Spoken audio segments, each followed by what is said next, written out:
Welcome viewers around the world to Levels Fight League, the home of Dutch MMA. We're coming at you live from LFL studios in the historic city of Amsterdam with some of the world's finest fighters on show. And with LFL 17, we have a real blockbuster. Tonight, our card is driven by two tantalizing bouts.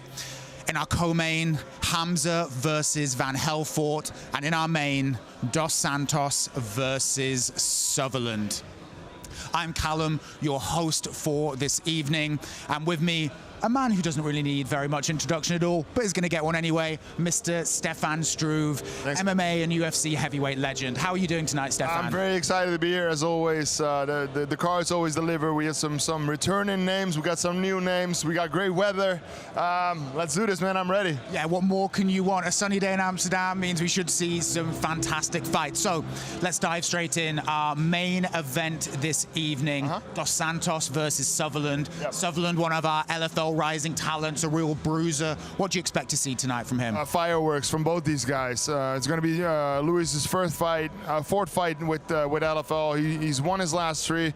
He's got 2 finishes in a row. If he makes it 3, he makes a really good shot for the title, you know. And he's got a really big and strong opponent from Brazil who doesn't have a big record yet, but we know he's a very powerful striker who comes from a kickboxing and Muay Thai background. So that's exactly the kind of opponent you want for Luis Sutherland. Exactly. Look at those 2 behemoths on screen, 2 huge chunky boys that are going to throw it down in the cage for our entertainment. Then on the opposite side of the weight spectrum, from heavyweights we go to the featherweights with Hamry versus Van Helvoirt. Yep. Van Helvoirt, beautiful grappler, very smooth on the ground. You know, how do you think that's going to match up against Hamry's mix of skills? Yeah, it's very interesting because both these guys have a background with grappling, both a different background. Hamry's got a background in judo, and I think he's going to use that judo to keep the fight on the feet because you do not want to go to the ground with Duane van Helvoirt. We saw that in his last fight when he made his return at LFL last year after a 5-year layoff, scored a beautiful triangle choke after about 3 minutes. So that's where you do not want to be with Duane van Helvoirt, and he's got some experience in bare knuckle too, so I expect him to try and keep the fight on the feet and look for the knockout. It's really, yeah, two fights topping the card, one that's going to be striking heavy, one that's going to be grappling heavy. Yep. It's a beautiful smorgasbord of MMA in a nutshell. But we have a lot more MMA on action tonight. Those are just 2 of our 6 fights on display. So for example, here we have a clip from Sutherland in his last fight at LFL 16. Such a fun fight. Oh, so much fun, so back and forth. And he really uses his striking to set up the wrestling, put his opponent up against the fence. Beautiful short elbow there by Luis Sutherland, and then when the opportunity came, he made a feint and went for that single leg, put his opponent on his back with a beautiful finish with elbows and strike. Really good statement performance there by Luis Sutherland. And there, those big elbows dropping it down. Then here is Van Helvoirt, we were talking about earlier. His groundwork is beautiful. Watch how he transitions from this takedown to the attempt at a rear naked choke here, and then eventually winds up in the triangle, just chaining submission after submission, threat after threat, until he got that once vaunted tap. And here it comes. Beautiful submission there, and exactly what he wants to do. Get his opponent up against the fence, look for the takedown, look for the submission after that, and then we'll say it. We say it every single time. We'll say it again. Homegrown, another homegrown talent. Coeriel in our 6th fight of the evening, another young Dutch fighter coming up through the LFL new pathways sort of talent, and then being shown on the main card. All-round excellent fighter. He's a kickboxing background, but what he impressed me with the most is probably his wrestling and his grappling. He's really, really strong physically, and he's got a big step up in competition, so it's really interesting. And here we have the other side of LFL, you know, with the Netherlands' culture in kickboxing, its great history. LFL has provided so many pathways for these big glory fighters to come in and transition to MMA, and this is exactly what Simpson has been doing. Yeah, and he's had a couple really fun fights over at LFL so far, and he gets better every single fight. He needs to learn a lot still, but every single fight he does, he puts in the work, and he uses his striking to his advantage when he's stopping the takedowns and everything. And then this man returns, Kavant, tonight. What a fighter with his kung fu background. Look at that stance, those beautiful shots, so powerful. crisp. and it's just a joy to watch that really smooth flowing, quick on, light on the feet action. And here as he finishes off his last fight on LFL with some swinging power shots there. Yeah, we see the heavy hands here, but he's got a great kicking game as well, so excited to see him back tonight. And another returning LFL fighter is Rook. She'll be fighting Tkocz tonight, and here's a beautiful working the takedown against her opponent before finishing off with some heavy elbows from the ground. Yeah, she made her opponent pay for that takedown attempt. She got on top, and we'll see in just a little bit. She landed some heavy blows with the elbows. Great finish. She's back. She wants to finish her opponent again. She's got a very tough opponent from Poland. And we know that the MMA scene in Poland is incredible, so looking forward to that one. And on the topic of MMA scenes, here we have another bit of homegrown Dutch talent. Jimchi there, 20 years old. This will be his 9th fight already. These kids, where are they finding them? Channeling his inner DC, man, with that takedown. Beautiful. He slammed him and took his back, looked for the submission. Really impressive performance. Great spot for him to open the card tonight. Looking forward to that one as well. Yeah, there are a raft of exciting fights going down at LFL 17, but before we actually get to those, let's talk through the rules a little bit. Each fight will have 3 rounds of 5 minutes, with some base rules of no kicking the head of a grounded opponent, no strikes to the spine, back of the head, no holding the fence or opponent's gloves. If a fight goes to decision, the judges will score this based on effective striking and grappling, aggressiveness, and how they control the arena. So we're almost ready to start LFL 17, but before then, let's look forward to something you're going to want to hear about, LFL 18, a show happening in Utrecht on the 15th of June, outdoor, a couple of thousand people there. It's going to be insane, Stefan. We'll be presenting in shorts and flip-flops, I hear. So I hope so. Pina coladas on the side, drinks with umbrellas in. It's going to be tropical and gorgeous. This is going to be incredible. Pop-up arena there, and LFL is opening up the week for a week of sports, I believe. So incredible event. Be there. Yeah, LFLMMA.com to get tickets. LFL MMA on social media to find more details. But tonight is all about LFL 17, Stefan. So, without further ado, let's get these fights kicked off. Amsterdam, where history whispers through the canals, where artistry lives in every street. Tonight, ferocious warriors step urgently into the fire. This is Levels Fight League 17, where fighters are forged, legends are built, and moments of pure combat brilliance will be etched into history. In our main event, Scotland's own Louis Sutherland, a towering force of destruction, collides with the relentless and explosive Matusalem dos Santos. This is heavyweight violence at its finest. In the co-main event, Dutch powerhouse Duane van Helvoirt locks horns with the dynamic and dangerous Hamza Hamry. Expect speed, precision, and devastating consequences. And here in LFL, more warriors step forward, chasing greatness, embracing the chaos, leaving it all inside the cage. This is LFL 17, live from LFL Studios in beautiful Amsterdam. If it ain't Dutch, it ain't much. Enjoy the hostilities, my friends. Good evening, ladies and gentlemen. For those of you in attendance here tonight and those tuning in from home, we are coming at you live from the historic city of Amsterdam, here in the Netherlands, for Levels Fight League 17. We've got some brutal battles lined up for you tonight inside the octagon. I've just got a quick question for you. Are you ready for some action? I'm sorry, folks.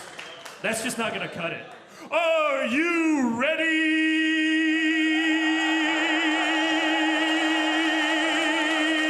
for some action? I'm happy to hear that because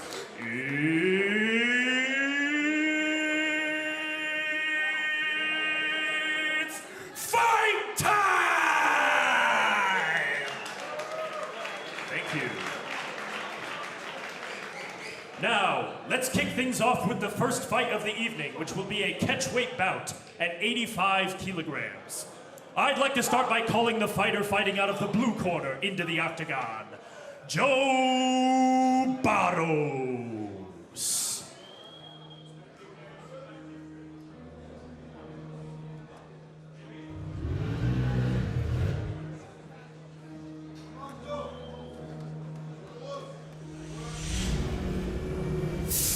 Barros, 28 years old, Belgian fighter. He began his martial arts journey at just 20 years old and is currently undefeated. His last 2 fights he's won, but had a split decision in one of those. Stefan, how do you think a split decision sort of plays in with the mentality of fighting? You go in there and you end up with a draw. How does that impact your mentality? I think at this point in their careers, in the amateurs, it's all great experience. You know, if you get the win, terrific, of course, and when you're much better than your opponents, you'll get more wins in the amateurs, but it's all about experience, getting ready for the pros. And this kid has had 3 fights. He's got an opponent ahead of him with more experience, but a split decision, you never know what the judges do, you know? You never want to leave it in their hands. You never know what they see, if they see it completely different from what happened in there, you know, according to you. But it's great experience in the beginning of your career. And that's the thing about amateurs these days, Stefan. Like, the level has risen so intensely that amateurs 10, 15 years ago were different beasts altogether. Now you look at these guys and they just look like full-time athletes. They fight, move like them. It's the line is getting thinner and blurring between them. It seems like some big home support from Barros as well. And his opponent, fighting out of the red corner, Franz Jimchi. Jimchi is one of those fighters that's one of those Dutch fighters has been kind of growing alongside LFL a little bit. 20 years old, and this is his 9th fight, Stefan. 9 fights. That must be pushing your record of fights. Yeah, and what we just discussed, at this young age, nowadays, these guys can do it all. They can strike, they can grapple, they can wrestle, and that's completely different from 5 to 10 years ago, where a lot of those things weren't also available to train in the Netherlands, in Belgium.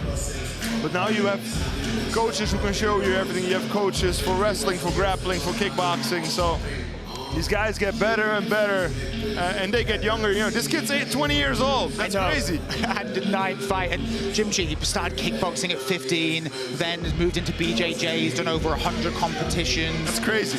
Yeah, he's 20 years old, over 100 competitions, 9 pro fights, and it shows that of all his wins so far, of the 8, 75% have come via submission, and he's never been KO'd or TKO'd, only decision losses. So he's got already a strong, powerful resume behind him. Yeah, and same thing as I said with Joe Barros, great experience at this young age. You don't want to get knocked out in the amateurs, and he's not doing that. You know, he's winning most of his fights, a lot of them by submission.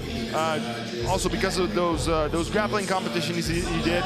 We saw that beautiful slam takedown in the show opener. And I'm looking forward to seeing this young man back in action today. And that's it, all those years of experience, that work, and, you know, BJJ especially, you know, that's hard work, and it might help with your mentality of getting into the notion of actually having to go fight someone and actually put yourself out there physically, which can really stifle a lot of fighters. But you can see Jimchi is not lacking confidence or athleticism. Yeah, he's already got his entrance in the cage done. Introducing first, the man fighting out of the blue corner. He is 28 years old. He is 189 centimeters tall. He has a record of 2 wins, 0 losses, 1 draw. Hailing from Belgium, representing Valentin Joe Barros.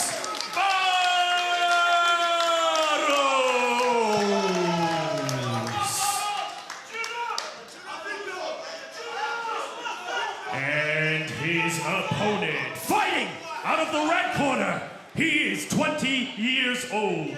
He is 185 centimeters tall. He has a record of 6 wins, 2 losses, hailing from the Netherlands, representing Jim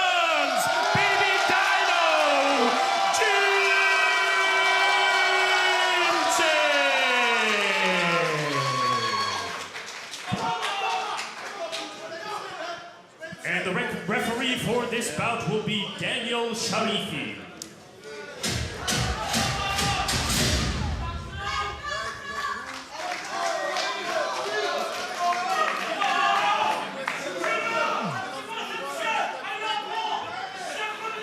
Gotta love the intensity there, Callum. Both of these men look ready to go. Here we are, the first fight of LFL 17. Barros versus Jimchi. Here we go. Barros in the blue trunks, Jimchi in the white. And as it's an amateur fight, it's 3 rounds of 3 minutes. Beautiful level change there, but good takedown defense, I was gonna say, but beautiful way to finish it, change the angle of the takedown, and Jimchi's on top. In these short rounds as well, getting an immediate takedown is a big, big thing. He's got a front headlock. Can he set it? Looks like he's going for... Looking to take the back of it. Look at that, that's beautiful. Instead of using a lot of energy and trying to finish that guillotine, he just takes the back with ease. Barros looking to posture up and move around, getting to the cage just to try and reverse this and face his opponent again. Let's get head positioning here by Jimchi. Drops down for a single leg. Can he off-balance him and finish it? Yeah. Oh, but nice scramble work by Barros there to spring back to his feet, but takes a lot of zip and zigger out of you.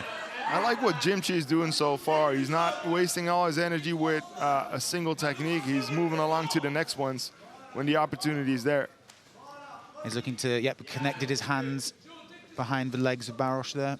Yeah, he wants to pull the leg underneath from him and then look. Oh, beautiful work.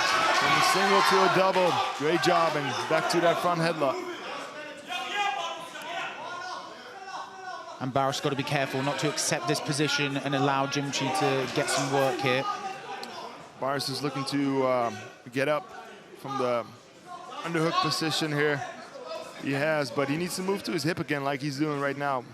He's on his elbow. He needs to be careful that he doesn't give away that front headlock to Jimchi. And Jimchi is again looking for the neck there, and for the front headlock, staying heavy, but Barros good work on keeping back up. Oh, yeah, but that's he might, popped out. Good defense there. We can see already Jimchi has looked for that a few times, that either guillotine or front shot. Level change again, goes to the legs, but Barros' takedown defense is pretty good. That's a very strong sprawl, but Jimchi has worked his way around it and got to the back as well. Now he's looking to work with a few strikes. Barros doesn't allow him to go to the legs, but Jimchi moves along and transitions into a better position. Jimchi, so much ease. And Jimchi now threatening the rear naked a little bit with that one hook in. What does Barros need to do to get out of here, Stefan?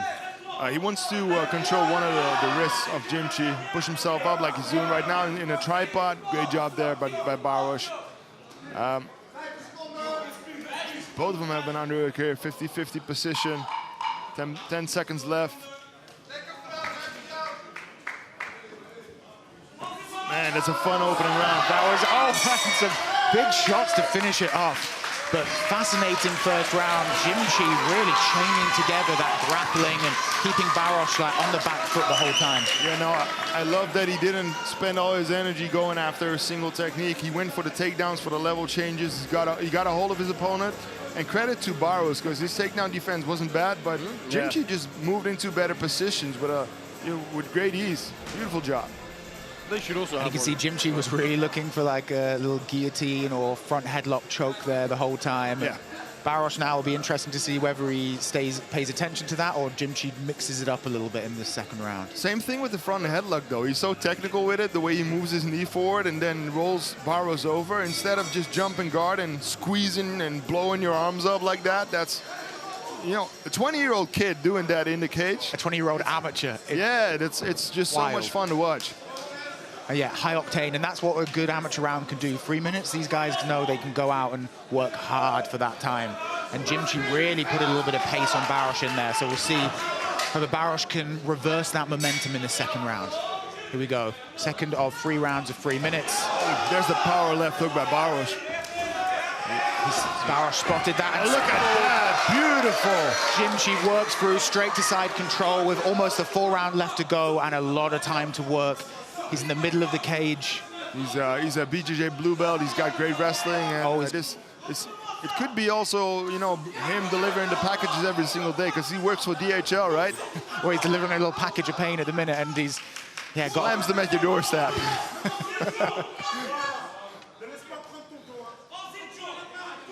I hope he handles the packages with more care. He's going for anaconda choke here. Let go of it because he couldn't get it. Still in a great position. Just looking to see what options he has. He's got his knee in again. Oh, he's looking for that guillotine. He doesn't have his legs in position though. Barros trying to roll. This could be a ninja choke. This is tight. That's it. That looks it. Beautiful work by Jimchi there. A masterclass in grappling, Stefan. You see that ninja choke more and more. We saw it last night with Sean Silva, who submitted Mitchell. And what's great about the ninja choke is you don't need your legs. You don't need your legs to put pressure on the neck. You wrap it up and you squeeze. It's like a rear naked choke. When you have it, there's a good possibility. That's a beautiful job done by this young man. Incredible work. Really a masterclass in grappling, and hard to believe he's only 20 years old. Oh man, I'm gonna ask him about that. The transitions, he was so smooth with it. He didn't waste a lot of energy going for submissions.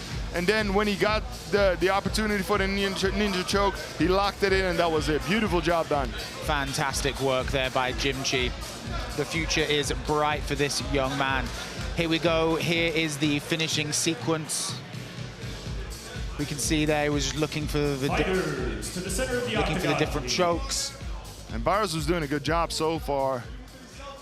And he's got his left arm all wrapped up around the neck. And now he's gonna let go of the right. Ladies and gentlemen, we have towards him. Now he's got the neck. There's the ninja choke. Beautiful. In the second round, France, baby Dino, Jimchi. Big crowd reaction for Jimchi. The locals are loving this Dutch lad. Done good. Crowd chants coming through, and Stefan's gonna catch a little word with Jimchi now and find out about this young man and his future. All right, everybody, I'm here with France Jimchi. France, you had a lot of positions in the first round. You didn't spend a lot of energy trying to finish him, though. You moved on into better positions, but when the opportunity came for the ninja choke, you took it. Yeah, it was. I really worked for the ninja choke the couple of months. Like, I've been doing it all day. You get all my training partners, they all got ninja choke. So, you know, it was like. So when you work so hard for that in the gym and you lock it up and you finish your opponent in the cage, how good did that feel? Hey, very good, very good. But also, I saw to my opponent, he was fucking strong. I tried to finish him in the first round, but like, you got this African power, bro. That was a really fun fight between you guys. You got a lot of experience now in the amateurs. Are you gonna move up to the pros soon? What's the future plans for you? We will see, we will see. I think I fight next month also. It's also amateur, and I really want to do EMAF. And after that, yeah, we will see. No rush, the future is bright. Everybody, France Jimchi. Franz Jimchi, an incredibly exciting talent who sounds like he's got the right idea with this as well. No need to rush, only 20 years old. The world is in front of him. Why not spend time building up that resume, building up that potential, and yeah, not rushing into anything. You know, 20 years old, huge future in front of him. Oh man, I loved everything about that fight. Also his opponent, some really good takedown defense, but Franz Jimchi was too much at this point. And man, we just keep saying it. These young guys are so complete. They can grapple, they can wrestle, they can strike. They have ninja chokes at 20 years old nowadays, Callan. And what a finish. I love seeing it. There's always something to me special about those arm and neck chokes in MMA. It feels very old school, and it's beautiful to see ninja choke kind of coming back, almost a catch wrestling style move. Ladies and gentlemen, on to the next fight of the evening, which will be a featherweight bout for 3 5-minute rounds. Let's start by calling the man fighting out of the blue corner into the octagon, Tom Bennett.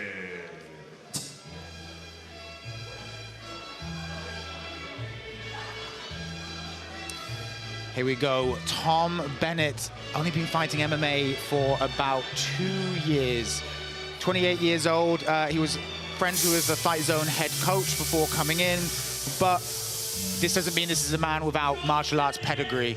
He began as a child. His father was an avid karate practitioner, while he's a real boxer by background. You know, in England, as an Englishman, we have a pretty strong record in boxing. A lot of young people moving into that. So it'll be fascinating to see how Bennett kind of uses that footwork, that ability to use his hands, and how he mixes it up in MMA so far, because tonight Stefano's making his pro debut. Yeah, and I'm very much looking forward to that. He's got a really good corner here with Austin and with Mario Pinto, our former heavyweight champion who's in the UFC right now. So he's got a little bit of everything, as you say. Boxing, he's got the hands, karate, he's got the footwork, and he's got the kicks. Now he's working on the grappling and wrestling, and we've been really impressed with Stuart Austin so far as a coach. Every single one of the fighters he's brought over here to LFL has performed outstanding, so very much looking forward to this young man's debut against a very experienced opponent. It's that real steel sharpened steel philosophy. Austin's building a gym with absolute killers, and surprisingly, that killers increases the number of killers in there. We have Shah Kamali out of that as well, who's on a crazy 12-fight unbeaten fight streak, including his amateur days, and now we're going to see if Tom Bennett can continue that in the LFL cage. And his opponent, fighting out of the red corner, Konstantinos Leonidu.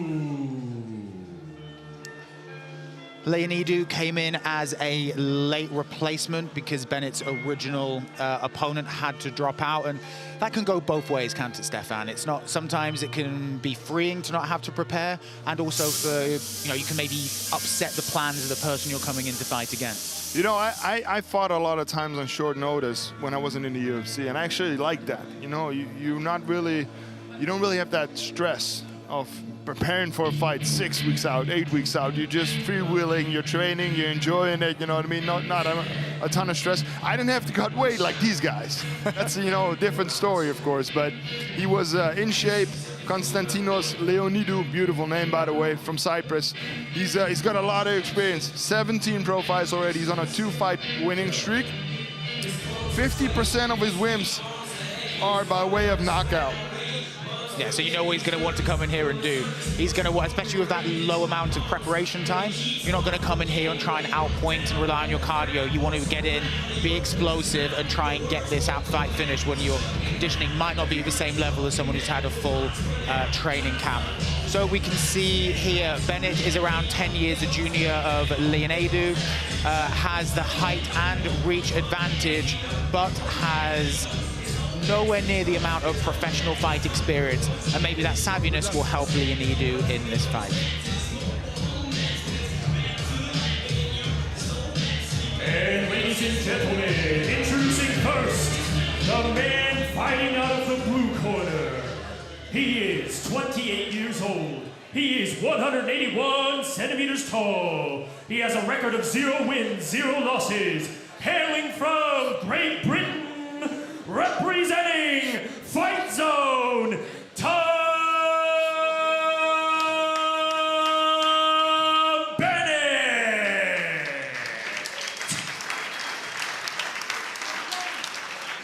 And his opponent, fighting out of the red corner, he is 37 years old. He is 174 centimeters tall. He has 6 wins on his record. Hailing from Cyprus, representing 5 rounds MMA Limassol, Konstantinos Spartan Leonidu.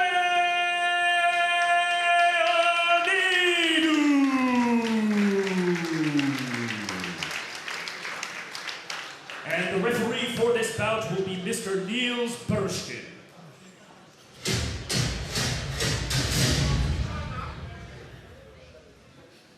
Okay, gentlemen. MMA fight hard, fight clean, protect yourself at all the times. Shake hands if you like. First pro fight of the evening at LFL 17 is almost ready to go. Tom Bennett in the blue trunks, Leonidu in the white. 3 rounds of 5 minutes. Let's see what it's got in store for us. Oh, immediately Bennett shakes off the hand of Leonidu. Coming forward right away. I like business. Oh, I love that stance. Got a lot of pressure immediately.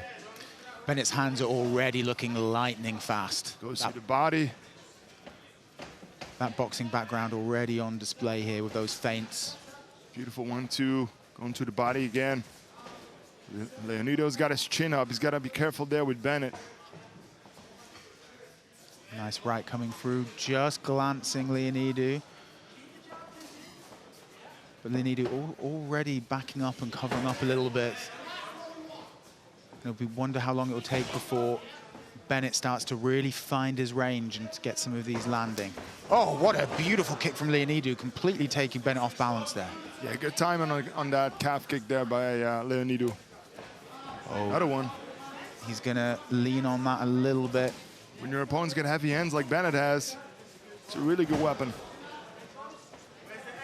And Bennett, no desire to go. Oh, some beautiful shots there. Left hook. Leonidu is looking a little bit rattled now. He's a little bit wobbly on his legs. There he goes high. It's the karate background for Bennett. Keeps the pressure on Leonidu. Leonidu's hands very low for someone who just got clocked. I think he's rectifying that now. Good pressure by Bennett. There he blocks the calf kick. Oh, another right. Slap through the arena. Level change, this is interesting. He takes the back. Okay, so let's see how Bennett defends this. Stuart Austin is calling for 2-on-1, fight the wrists, get the wrists open. But Leonidu is being sticky on Bennett's back here. And he's got a tight grip. Some shots coming through. How should Leonidu try and finish this? He's got one leg in there, Stefan. Yeah, he needs to keep his hands tight, and then you can drag your opponent down. If Bennett pushes the hands down, the wrists down, opens the wrists out, then he can get out of this position, of course. But especially now, it's really hard for Leonidu to do anything with that body lock. Beautiful job done there by Bennett. Very calm and controlled, didn't panic. It's a good calf kick. He's looking to set up that big right, I think. Yeah, and Leonidu is getting backed up against the fence, so he can't really move too clearly out. There's Bennett searching for that right again. Leonidu needs to move. He doesn't want to be here. He's just a target here. There's no danger coming from him at all right now. He needs to maybe go. Oh, beautiful body shot from Bennett there. So smooth. Leonidu's found some success earlier with those calf kicks. It'd be good to see him return to those a little bit. Trying to come up with a low shot with his left, but if he doesn't keep his hand up, Bennett is going to find a home for that right sooner rather than later. Yeah, I want to see Bennett follow up with his legs, go high. Put him in his reverse, put him up against the fence, and then go high with the legs. Oh, there we go.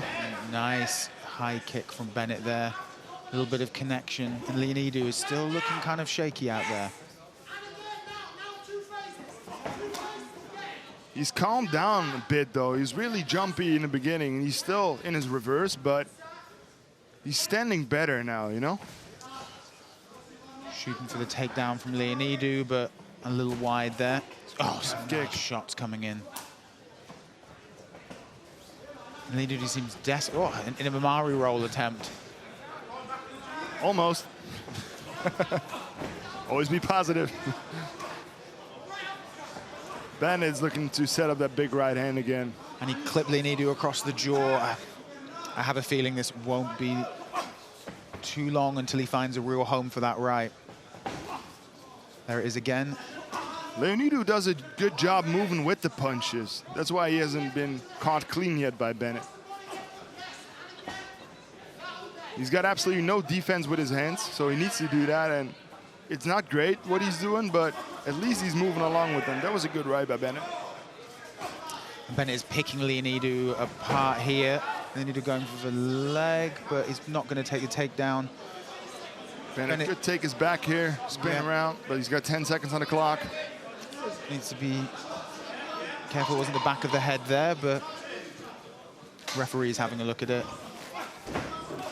Oh, a couple of big shots there. Big right hand there by Bennett. Good first round by Bennett. Yeah, as far as professional first round goes, can't really get much better than that. A little bit of a jumpy start. Leonidu looking pretty exhausted though. Hands on the floor, took him a while to get up off the ground. On short notice, a pretty tough situation to be in against a good man so as fast as Bennett. He was really surviving early on in the first round, but then he found his footing a little more and landed some offense himself with the calf kicks.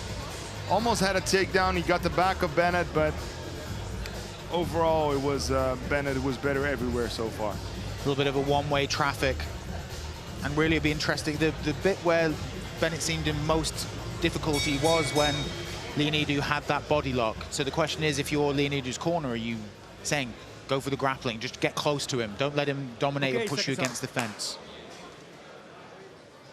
I think Leonidu is maybe done. Okay. Oh, it looks like it's off. He's got a broken rib.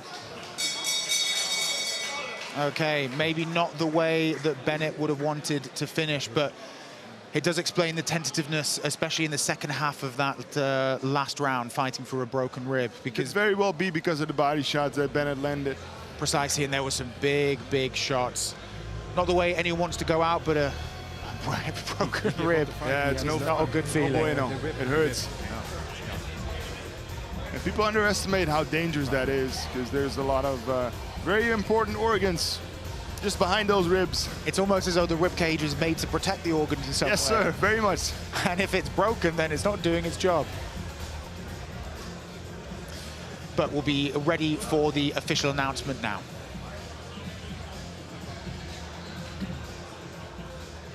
Ladies and gentlemen, we have a winner by forfeiture. Fighting out of the blue corner, Bennett.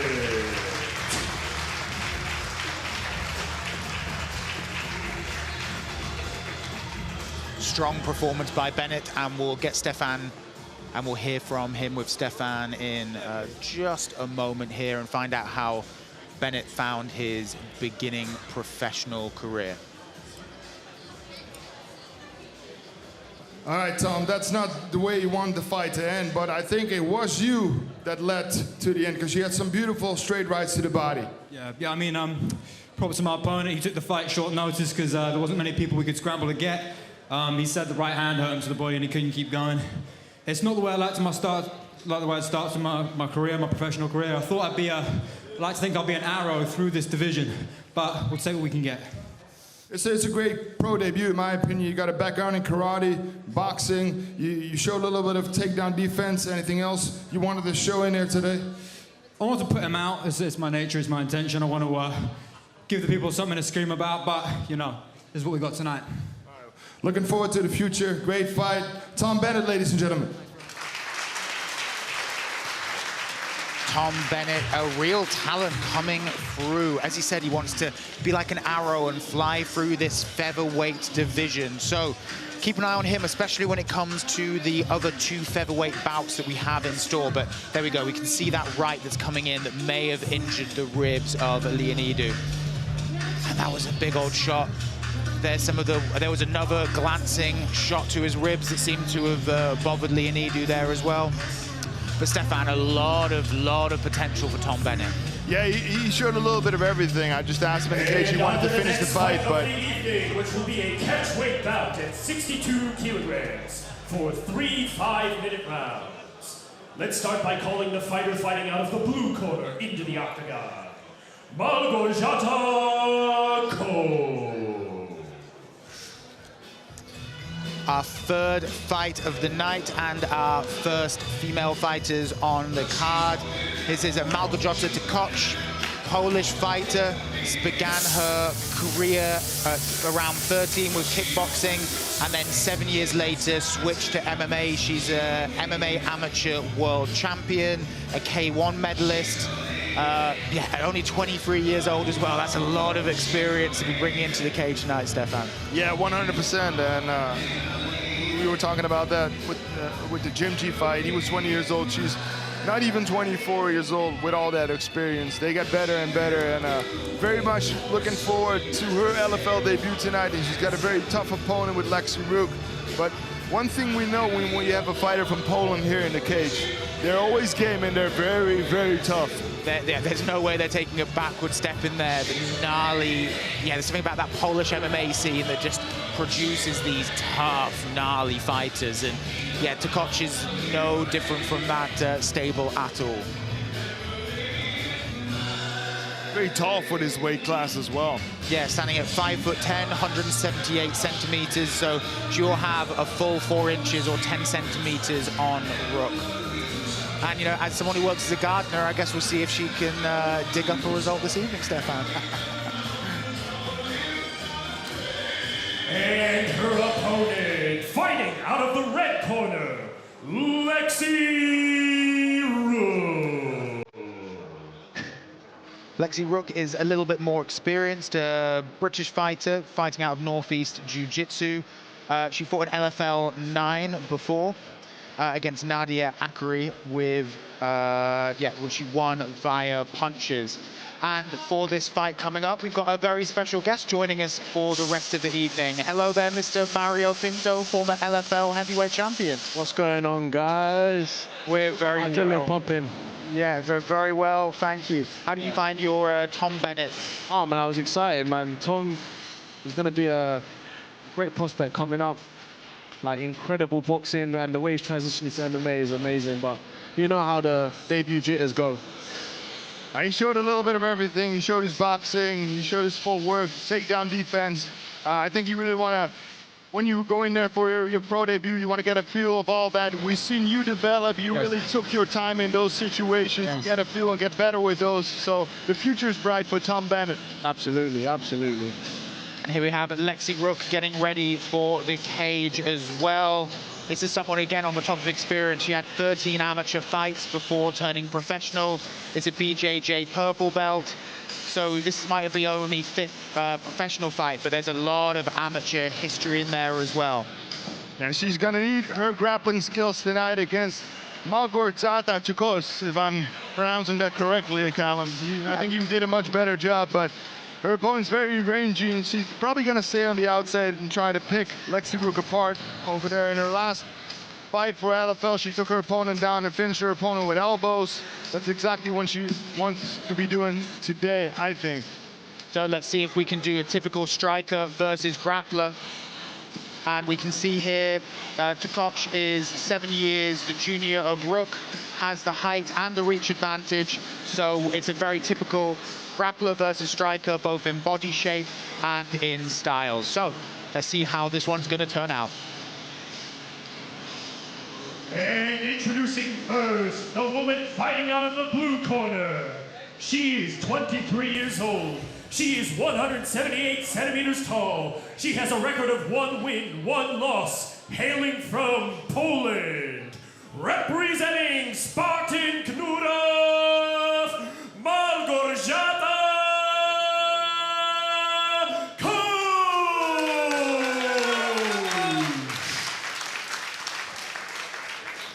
and her opponent, fighting out of the red corner. She is 30 years old. She is 168 centimeters tall. She has a record of 2 wins, 2 losses, hailing from Great Britain. Representing Northeast Jiu-Jitsu, Lexi Rook.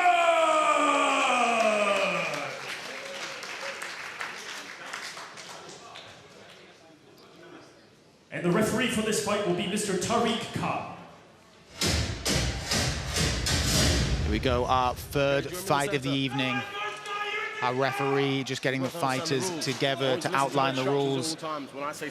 Just a quick thought. I wish I had half the lung capacity as a ring announcer, man. Jeez. Yeah, Tobias has a real set of lungs on him. Professional opera singer. Incredible. And ring announcer. Yeah, a true mix of, a true multidisciplinary artist. Okay, Judge, there you was ready? one.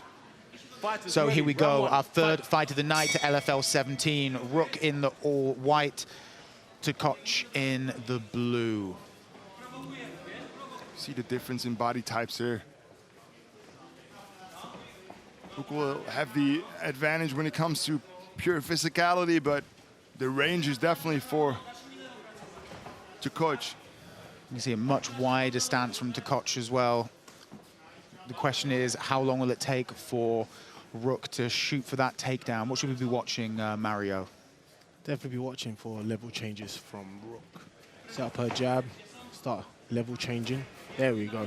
Mixing up, going upstairs and downstairs, and then she can set up the shot. I like the way Tkocz is parrying the jab so far. Using her hands to get those off the target. Still a little bit tentative from the two fighters so far. Just seem to be reading each other, trying it out, throwing feints. Not too much landing, but... That's a nice heavy leg kick there. Exactly, just as you say, not much is landing. Someone goes and lands something. It's always the commentator's curse. Nice front kick there from Tkocz. I see more of those. Yeah, with that frame, with those long legs, perfect just to keep Rook's body away for when this takedown does invariably come. Stay at kicking distance. Jab more. You know a thing or two about the jab, Mario? Yeah, tell me. I didn't do it much in my last fight. We were chatting about your last fight earlier, Mario, and we've seen you over here very patient. And I told you, I love that you pulled the trigger this time. And you said, it was because he put me in a very stressful situation. So we're going to do our best not to put you in a stressful situation. I was trying to be nice. I was trying to feel him out. I was like, let's just have a gentle fight. But and then he was on his back. Yeah, 1 second later. Response. Strong push kick again from Tkocz. The pair are starting to open up and loosen up a little bit more, throwing with a little bit more abandon.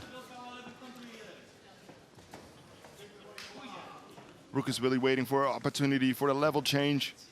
And Tkocz is so far fighting the fight that she wants to fight, I think. Maybe work a little more off that jab. And Rook now has looked for that right leg kick a few times. Tkocz has done a good job of just parrying and moving out of the way. I'd like to see Tkocz throw some calf kicks. That range. There we go. Oh. Nice connection there from Tkocz with the right. Starting to get into the rhythm. Another nice 1-2 there from Tkocz. 3 minutes gone. No takedown attempt so far by Rook. Resounding slap from that red leg kick from Tkocz. When you're Rook and when you're fighting at this distance, you don't want to go for takedowns there. You know they're not going to land, because it's also going to give your opponent, a better feeling that they can stop the takedowns. That you are just the only thing you're looking for is the takedown. Yeah.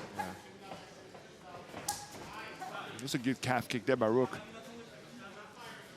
She probably needs to dig into that a little bit more, try and stop just the smooth movement of Tkocz. It's a beautiful one too there. Good footwork. Yeah, and that 1-2 right hand starting to land a little bit more regularly from Tkocz. Starting to tie those combinations together. It's a nice calf kick again.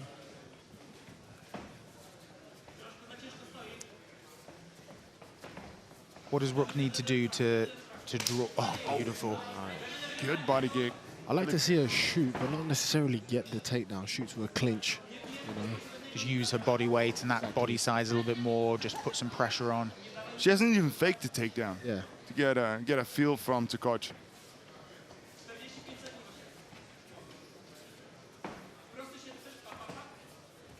I'm sure she's seeing something that we can't. The pair, 30 seconds left in this first round. A very tactical back and forth display so far. Neither woman really stamping their mark on it, but Tkocz maybe landing the more impressive and more impactful strikes. Yeah, she's definitely controlling the fight so far.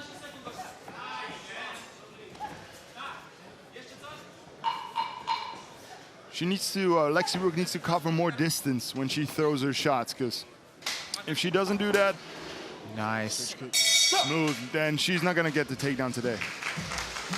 And as that fight went on, Tkocz just seemed to grow into it a little bit more, landing a few more strikes. The strikes he did land a little bit more impactful, a little bit stronger.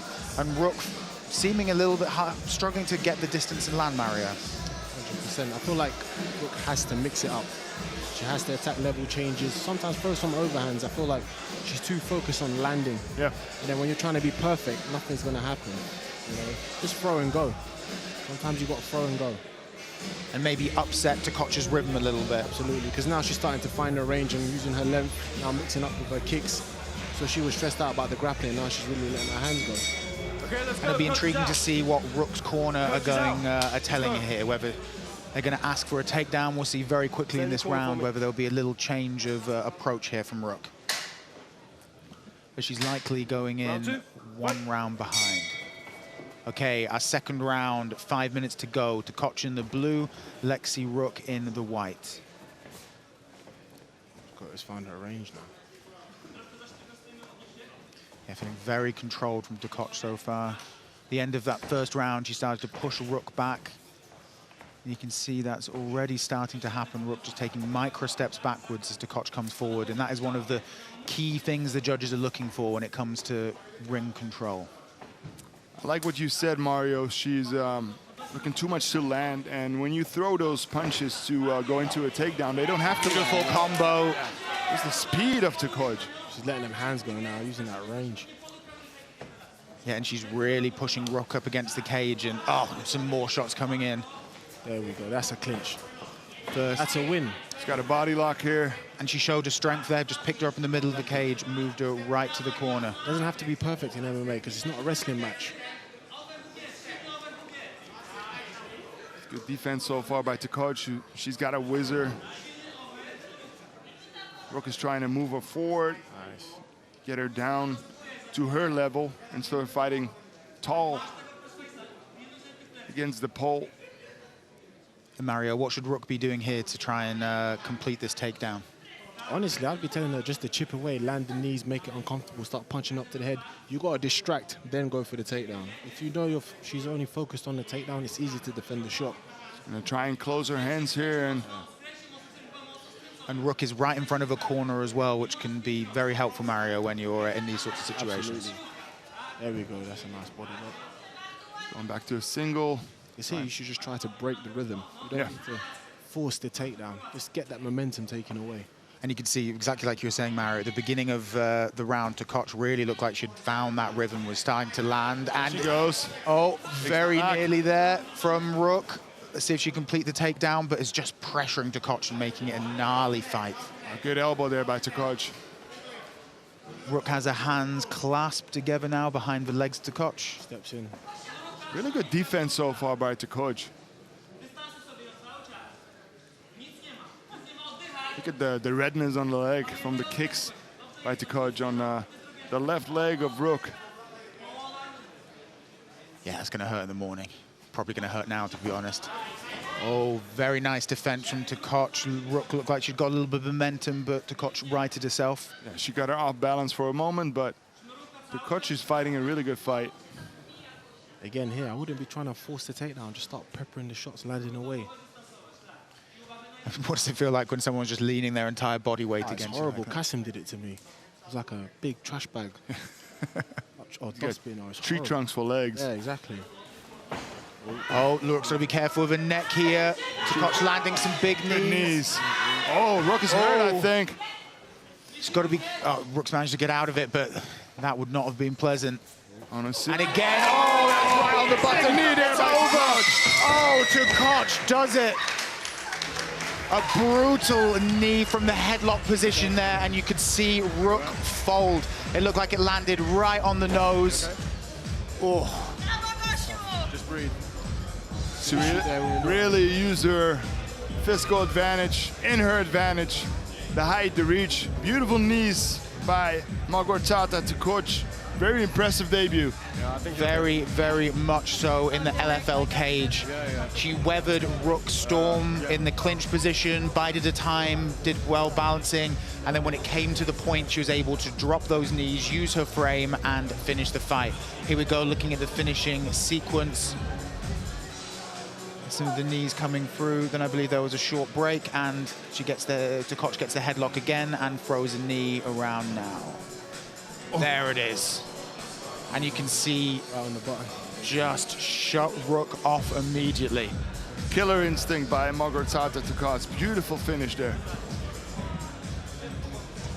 And there we go. What did you think of the performance, Mario, of Tkocz? Oh, that was amazing. I really appreciate that she found her flow in the second round, used her range as well. Even when Brooke was trying to force the wrestling, she was just hanging out, pulling the elbows up, especially when like people are trying to grapple and wrestle you down. If you just pull those elbows up, it's really hard, especially when you have the cage behind you. She just let her burn away. She was trying to force the wrestling chains, and then she found her flow. Boom, knee straight to the head. Yeah, very impressive finishing sequence, and just, you know, that level of improvisation you can have when things might not be going your way, but when you see the opportunity, you Ladies and fall on gentlemen, it. we have a winner by TKO in the second round. Fighting out of the blue corner, Malgorzata Cole. And Stefan will hear from Tkocz shortly about that fight and how it went. Stefan's just gonna find it now, and here we go. All right, I'm here with Momentous Tkocz. You were very patient in the first round. You were finding your reach. You landed a couple nice lefts, a couple nice rights. When you had her hurt in the second round, you finished it. Did you feel that she was hurt? I had game plan, and I had to be patient, very patient, because Lexi is a very good fighter. And I know that if I gonna do my game plan, I win. I gonna win. And you did. It was a beautiful performance. You showed great takedown defense as well.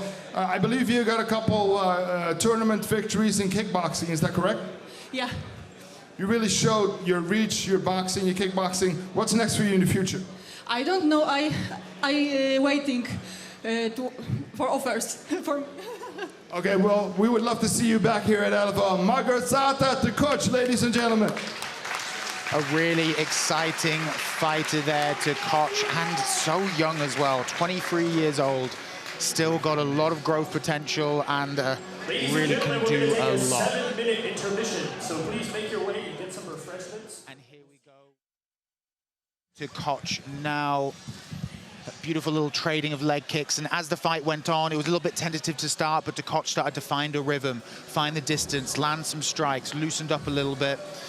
Eventually drove Rook to, go for a clinch before she waited, bided her opportunity, and then finished with a gorgeous set of knees from the front headlock position that took Rook out. And here we'll see the final shot.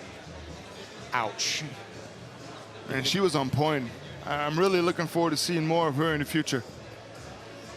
Okay, so we have a short break now at LFL 17. So go make yourself a cup of tea, maybe get a soft drink, and we'll be back very shortly for our remaining fights. See you all very short. See you in a moment.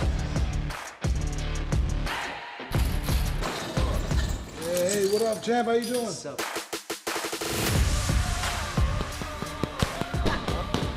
Yeah, there we go.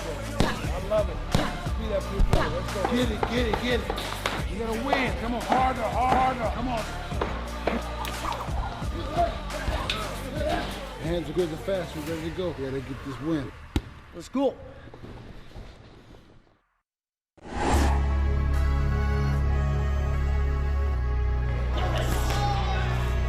Fight hard, fight clearly, my comment all the time. Touch gloves if you want. Step back. Touch gloves, step back.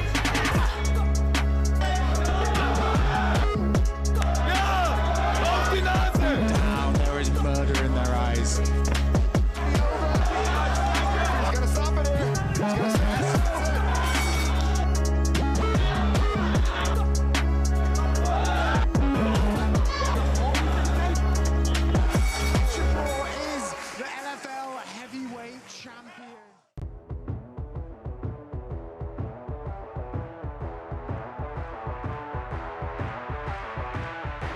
Hello, I'm Simpson. I'm fighting at a catch weight of 82 kilo. Yeah, how I started my combat story. I was a very young guy. One of my friends, he took me to the gym. There were a lot of people sparring, and I never saw sparring footage. And I was like, whoa, this is something for me. This is something I can use for my anger. This is something that's gonna keep me calm and collected throughout life. And then at the age of 17, I became pro. I think this is it. I think this really can be my world. And from there on, I took off, and I really never looked back.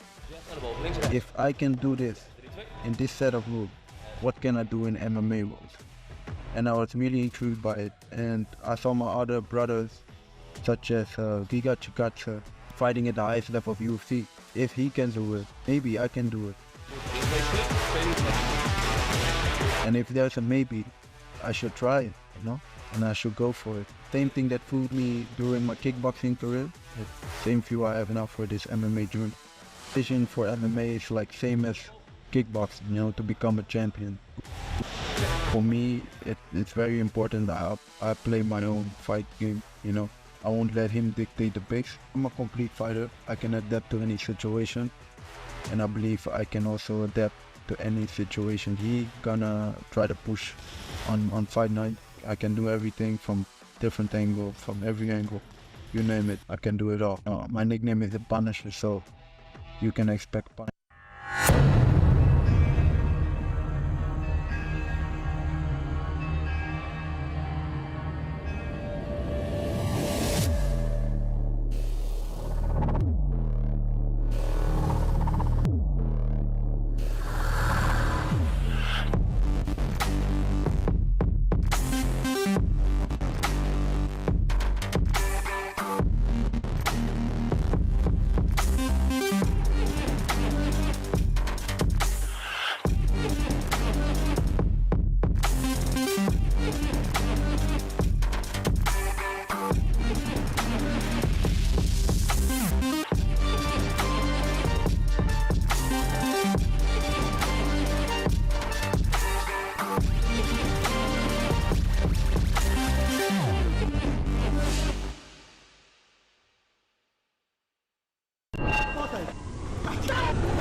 And the King of Amsterdam's finally returned. When is there going to be someone who can take me to the second round? The new LFL welterweight champion! And give me my fucking belt!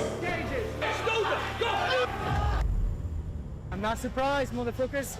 Not surprised.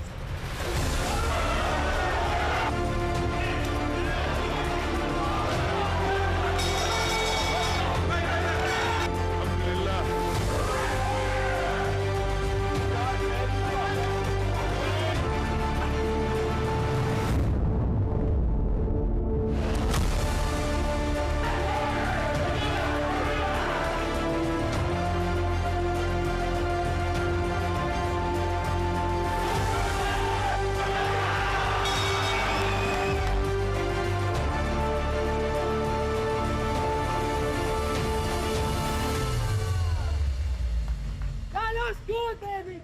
That looks good!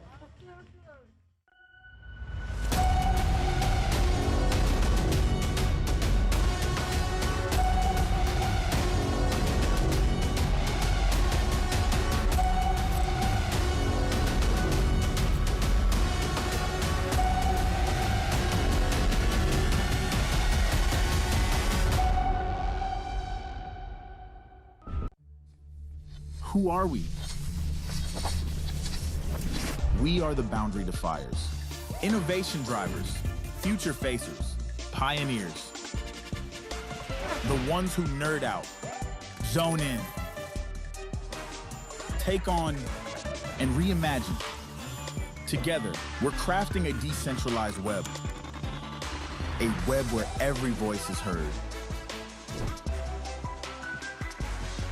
Where power is distributed. And where imagination knows no bounds. With Polkadot, we're not just breaking barriers, we're redefining possibilities. Defy what's possible with Polkadot.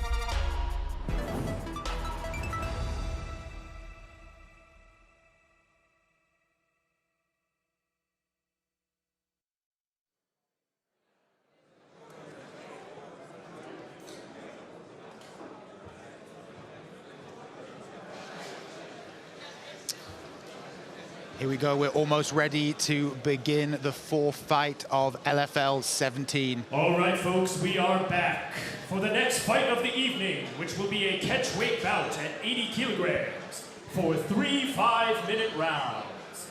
Let's start by calling the fighter fighting out of the blue corner into the octagon, Marco Bisuana. I always love fighters who have a little bit of an unusual backstory. So Bisuana was a professional basketball player. Started kickboxing back in 2002, began judo and BJJ and fell in love with it before now becoming a professional MMA fighter, which is a slightly unusual route into the cage, Mario. Definitely, I used to play basketball as well. When I was up and coming, I was a power forward. Very nice. So the transition helped a little bit, but you do get a lot of bad habits with basketball, especially your ankles. Definitely helps with athleticism for sure. Do you feel that experience has helped you become the fighter you are today? That maybe, I don't know, the spatial awareness or being around? Like a lot of people don't, they think because basketball's non-contact, but when you're playing, especially as a big man, when you're in the post, like there's a lot of tricks there you learn how to elbow people. When you're in the post game, they don't tell you that, like when you're holding the ball up, you can actually, if you move your body and someone's in the way, it's their fault. So little tricks you learn on the way. It was your fault. Yeah. Put me in a stressful situation. Yeah, exactly. You get elbowed. Always wins are by submission, and I think he needs to take the fight to the ground today because his opponent is a very good striker. He's got a background in Kung Fu, Karate, and Wushu, so I think the ground is where the opportunities lay today for Marco Bisuana.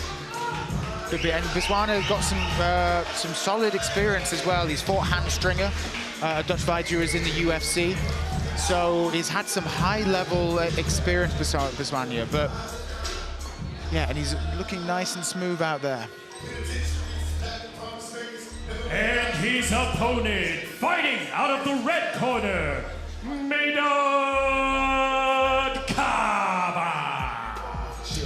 Kavant, if you were watching from the beginning of the broadcast, scored one of the best knockouts you've seen recently at LFL 16 against Marvin Abuli.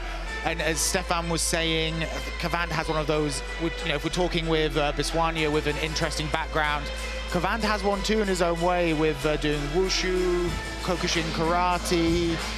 He's a purple belt in BJJ. This is a man who really lives and breathes the ideology of mixed martial arts. He's got a little bit of everything. And yeah, Mario, how do you find that when you come against someone with an unusual background who maybe hasn't done the MMA gym straight into a fight? They come from a more specialized.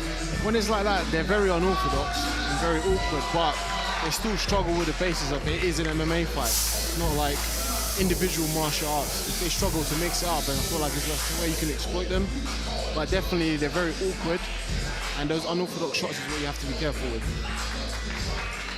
I was very impressed with his last fight, and his record is 3-4. So when you see that record, you're like, he's a mediocre fighter, but he's really found his own. He's doing better and better every single fight, moving in, forward from coming from those other martial arts. Sometimes it's a little too quick, the transition. You need to learn, and you learn in the cage, and he has done so. He moves very smooth on his feet. He has a really nice bounce, and he's got big power in his hands. And usually when people move the way that he does, they don't have the kind of power that he brings, but he does. So it's very interesting. Then he's got that kicking game. So very interesting striker. And it'll be, as you said, because Bisuana's got that submission background, but Kavant's no slouch there either. Big BJJ background, Naga grappling champion. So he's not going to be scared if it goes to the ground. It's going to be fascinating to see if Kavant can evolve beyond some of those early losses and really grow into the fighter he believes himself to be. Yes, sir. And I gotta say, man, Marco Bisuana is looking the best I've ever seen him. He's been fighting for a long, long time. He took a long break, so I was surprised to see him back in the cage, actually. It's been years and years, but he is looking better than ever.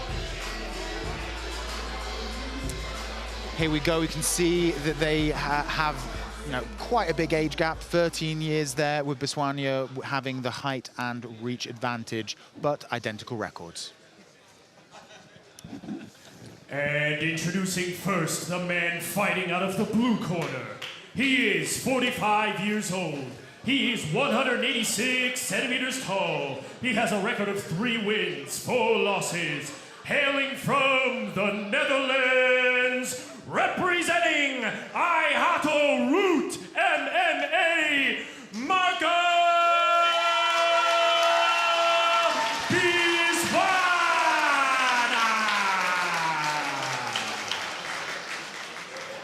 And his opponent, fighting out of the red corner, he is 32 years old. He is 180 centimeters tall. He has a record of 3 wins, 4 losses. Hailing from the Netherlands, representing Impact Fit, Maynard, the Persian Nightmare, Kavant.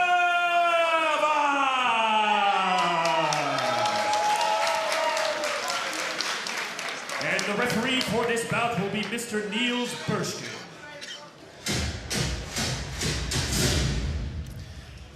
Fascinating looking at the two fighters here. Kavant loose and breezy, looking relaxed.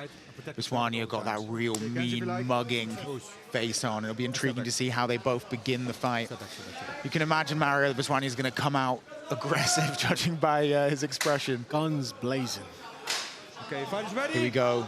Our 4th fight on LFL 17, and it kicks off immediately with a beautiful body shot from Kavant. Was that kicking game right away. 3 kicks in quick succession. So smooth.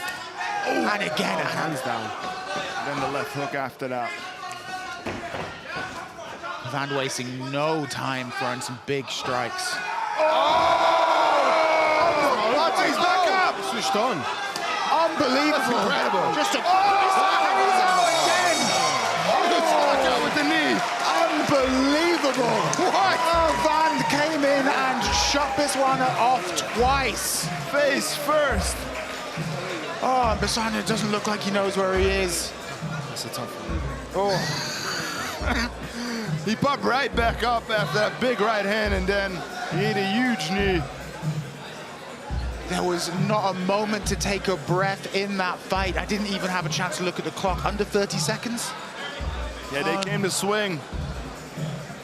And when both men come to fight like that, this is the result a lot of times. And here we go. We can probably just show the full fight as the replay. That was the first knockout, a right hand. Kavant walks out thinking it's over. Alive. Oh, the timing on that knee. Look at Kavant taking his mouthpiece out like he just bought a loaf of bread at the supermarket. Yeah, it's not often you have a walk-off knockout twice in one fight. 2 incredible knockouts in just 2 months' time for Maynard Kavant. Incredible. We'll have to see whether he is back again for LFL 18. I will push for that. What a performance then from the Dutchman. All right, ladies and gentlemen, let's make the announcement. We have a winner by way of knockout in the first round, the Persian Nightmare himself, Maynard Kavant.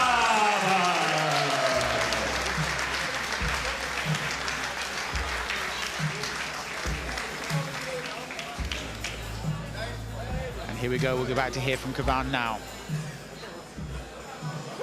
All right, I'm here with the Persian Nightmare, and that's the perfect nickname for you, my friend. 2 fights in 2 months, 2 knockouts, and you're standing here like that's normal. Yeah, thank you, my team, my coach, and Impact team. You know, help me every time I can. Training, fighting, sparring. I love you, everybody. So how happy are you with a performance like that? Because I think you want to show a little bit more of that game, the kicking game you have, but you knocked him down, he popped right back up. Then you time the punches and you see the opening for the knee, you landed, he goes down again. Can you tell me about that? I see his KO. I don't want to go more for injury. Why?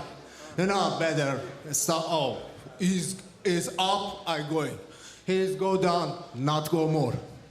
And 5 minutes before fight, I want to cancel fight. Hey, you say, Everybody. Come. I think they do the Rook. He was going by his back, so he was laid down. And we say, yeah, we're gonna choose. And we make a good choice. I have a 3 surgery 6 months ago on my back. Well, if you're injured and you're fighting like this, I want to see you healthy. How soon can we expect to see you back? You want to be fighting in June in Utrecht at the big event? Yes, 100%. I'm ready for everyone. Let's do that. Ladies and gentlemen, Medad Kavant. Medad Kavant, excellent performance there. How did you view that, Mario? Oh, that was flawless, man. He came in aggressive, hands down, in that karate background, and just took him out. Yeah, I think we said at the beginning we expected Bisuana to come out stronger, but Kavant turned it on immediately, and here we can see that rock out, that right hand coming in strong, sending Bisuana down, and then this knee just brutal. Time is beautiful on that knee. I've been kneed in the head of this. It's not nice. Benjamin, nah, I still get nightmares, man. And I love how calm he is, and he just told me he fought injured, so his last 2 fights, he wasn't 100%. I can't wait to see him at 100% then. This man is a big threat in the middleweight division. Or welterweight division, because this was a catchweight, so at welterweight, he's a monster. Yeah, I mean, if he can make either of those weights, he's got a lot of people running worried in LFL for sure. But we must continue. There are still more fantastic fights to get through. So let's hear from Tobias and introduce our 5th fight of the night. Ladies and gentlemen, on to the next fight of the evening, which will be a catchweight bout for 3 5-minute rounds. Let's start by calling the fighter fighting out of the blue corner into the octagon. Viljar Andre Tangstad. So Tangstad is fights out of different breed MMA, and this is a man who I think lives up to that name somewhat. This is a guy who's competed in strongman competitions, has competed in Highland Games, which if you don't know what that is, it's the Scottish sort of games where they're throwing around big logs and chucking huge stones everywhere. This is a man who really is a different breed with a strange background, but that doesn't mean he's got a lot of experience in MMA too. He's BJJ brown belt, gold ADDC Belgian champion. He's going to want to take this to the ground, Mario. Yeah, 100%. He's going to try and take Miles Simpson down, especially with his kickboxing background. Mario, have you ever bench pressed a snowmobile? No, I haven't, but this man does that all the time, apparently. I don't know what that looks like, but like... Yeah, or if you have to have it on a big piece of wood, because I imagine all the treads and stuff would make it quite hard to get a grip on. Sounds impressive, though. Yeah. He's going to need to use that strength today to take Miles Simpson down and look for the submission. Because in many ways it is despite some of his unorthodoxies, Tangstad is a typical MMA grappler. That's where he comes from, that's his background, and that's going to be what he looks to do in the cage. And his opponent, fighting out of the red corner, Miles Simpson. So one of the things we speak about with LFL and particularly its Dutch part is how it's connected this history of Dutch kickboxing, all these fantastic fighters, and allowed them this route into MMA and testing themselves in the cage. And Miles Simpson is one of these figures. He's a kickboxer extraordinaire. He's fought in one championship, in Glory. He's fought Muay Thai. He's a man with an incredible striking background who's begun his professional MMA career with LFL in 2 wins and no losses so far, Stefan. Yeah, and he's looking better every single time, and you see his striking background, of course. He's very powerful, but his takedown defense is getting better. He knows what to do in certain situations when the fight hits the ground, and he definitely needs the experience that he got from those fights today against this very strong, physically strong fighter from Norway, because if you find yourself in a position underneath this man and you don't know what to do, it's going to be a very bad night. Mario, someone who's got a very strong striking background, how do you find it when you face someone so grappling focused? So it goes back to like when I fought Benjamin. So we knew that it's weird because if you let your hands go too much, you don't want to gas out your arms and then have to deal with the wrestling. Going from striking to grappling is so tiring. It's so taxing on you. So you got to find the middle ground and knowing when to touch, then boom. You don't want to gas. You don't want to gas too much because sometimes the grapplers, they know you're punching yourself out, and then soon they're going to get you. And especially as Simpson has a kickboxing background, that's hard for him to kind of get that out of his mind, that he might, you know, he can't just throw strikes, he has to reserve some energy for the wrestling, for the clinch, for the groundwork. Well, we're going to find out how he manages that very shortly.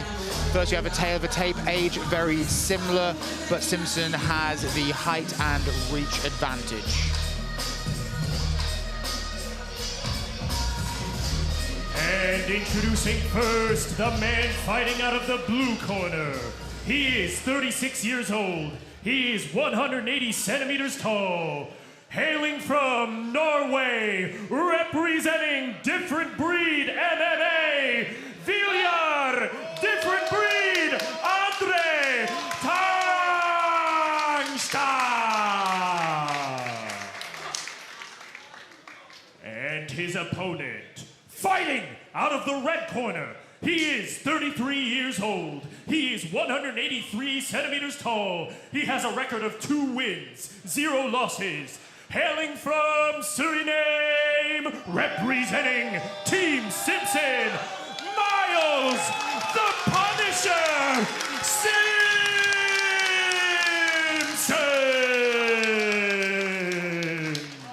And the referee for this bout will be Mr. Tariq Khan.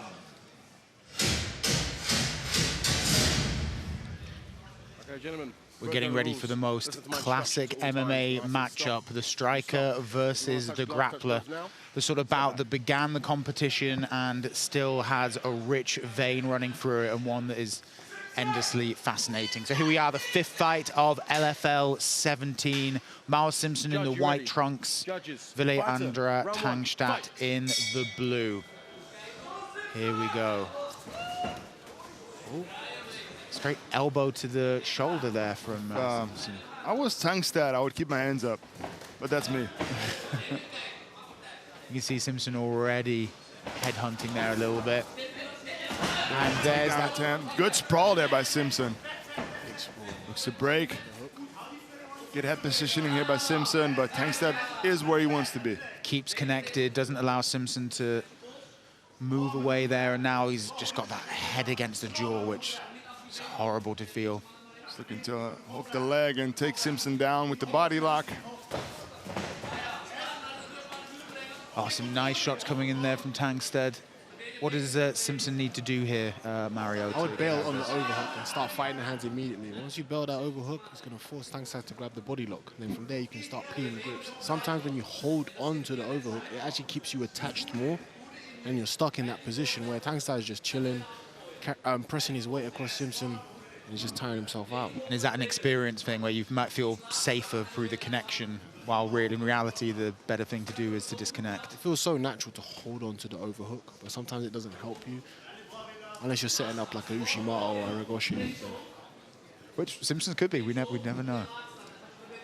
That's what you say, Mario. It's definitely scary when you are not used to those situations, when you got a hold of the arm and you have to let go. You're like, no, I don't want to let go. He's close to me. Nothing can happen here. But then this is what happens, because if you keep him in that position and you can keep on working, looking for that takedown, in the end, the takedown will come. Exactly. And again here, he's just burning his energy. Simpson is doing a pretty good, decent job of neutralizing the position, though. You see Tangstad looks very relaxed here in this situation, doesn't feel he's in much danger. Hooking the leg again. Oh, beautiful job here. And we've still got over half the round to go, and Tangstad is almost exactly where I'd want to be. It's a lot of time for Tangstad to work, but Simpson is on his knees almost. His leg is stuck between the legs of Tangstad. Again, I would bail. There we go. Start immediately fighting the hands and working your way up. It's good to see. He should have been up, though. He was waiting too long. And Tangstad has got one of those hooks in. He's going to start working towards that back take. He's got a hold of the wrist and needs to keep a hold of that, because his leg is stuck. If his leg wasn't stuck, I would let go of it and push up, but it's very difficult to get that leg out of that position. There he goes. Oh, but there's this. opportunity to take the back here. He needs to push up. He needs to tripod. Tangstad's got one hook in, and it looks like he's got the second. He's going to flatten him out, I think. Simpson's not careful. He's going to get choked out here.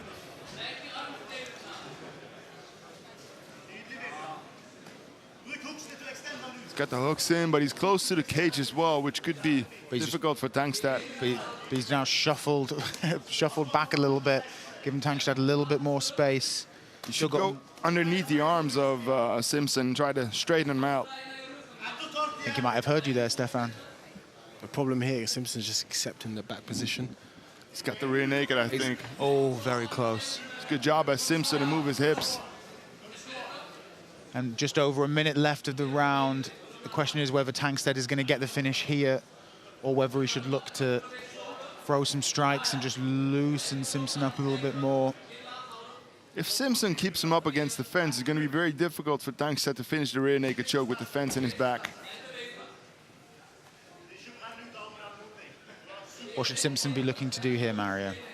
He's doing a good job here, having 2-on-1 on the arm, controlling one arm, and then I'll start to kind of shimmer my hips, start turning in and get elbow under. I think he's just trying to sit out the rest of the time, though, without getting submitted. He wants to make it to round 2. He's fine with losing the round. Because as far as Simpson goes, the round starts on his feet, and that's where he's going to be most successful. 30 seconds left, a round dominated by Tangstad. But Simpson's done a good job surviving, staying in here, and not being submitted against a very high-level grappler. Yeah, he definitely could have done some things better, but look at this. Nice reversal there, but is hunting. Oh, he's on top. Tangstad hunting the armbar there a little. Oh. There's the power. And a little explosive end from that round. In the first of the battle of the grappler versus the striker, Tangstad definitely had the upper hand there. Mario, what's it like if you've been, have a round, you've been so heavily out-grappled? What's going through your head after that? The main thing is you can't be discouraged. You know, you still got 2 rounds to go, and you've got to tell yourself that I'm still going to win, you know? Like, you've got to understand he's had to work hard to get to that position, so he's burnt out a lot of energy. So now it's your time to get back. You can't coast for too long, so now he's got to come out aggressive and come forward. And sometimes even threat the takedowns yourself. So let them know that there's other things they can worry about. If he just comes out guns blazing, that could help, but he has to worry about the shot to not expose himself. Okay, coaches, let's go. And that's going to be the battle here. How much does Simpson lean into his attack? How much does he try not to get taken down? And it's a fine balance. He's going to have to walk this tightrope. Seems to be okay. He's not breathing heavy. Ready to go. Okay, second round, 5 minutes, LFL 17. There's the power. Hey. Ooh. Caught him with the left. Simpson's got so much power. Almost missed. Almost connected with the elbow, just missed. And he knows exactly what Tangstad's going to do. So he's try and tag him and make him pay for any of those attempts to come forward or take him down. Tangstad's very flat on his feet. Oh, missed with the knee. He has to keep his hands up. He's going to walk into a big shot, man. It's a question of what happens first. Does Tangstad manage to take Simpson down, or does Simpson get one of those big shots in?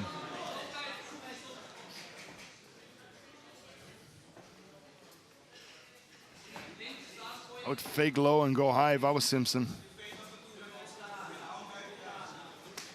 Oh, good right hand there. Oh, he's hurt. He's hurt. He's got him rocked, but ends up back in the same position as round 1. Very smart. Very smart.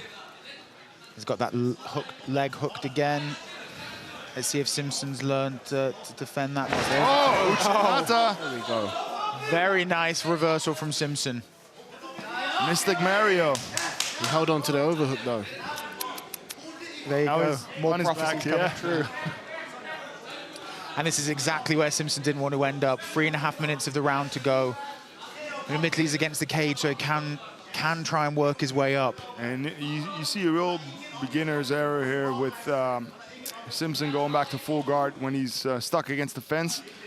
Full guard, doesn't really work anymore anyhow in MMA, but especially when you're up against the fence, this is what you need to do. Open up your legs, but same thing. It's very scary to let go. Open up your legs and let that guy move, but you want him to move because you want to turn your hips, turn your knees to the ground and get back up. Sometimes you have to expose yourself to escape. It's the only way to do it in this situation. You have to give your back up and then fight the wrists.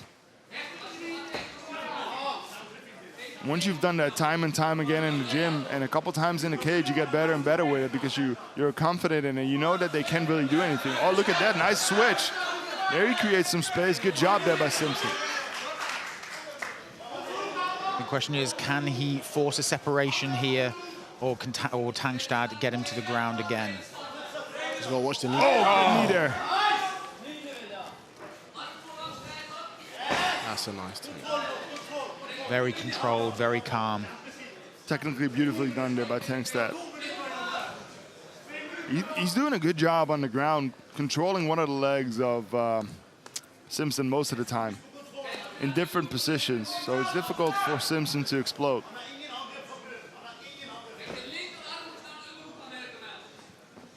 Still just under 2 minutes for Tangstad to work. Interesting to see whether he tries to advance here or postures up for some strikes. Just trying to create some space. It seems like for an elbow with his head. There he goes. He's looking for a Dars or arming guillotine here. Simpson should look to grab that single leg to build his way up. Watch the knees to the head here. Looking that leg again. Oh. That's too easy. The handcuffs there as well. There we go.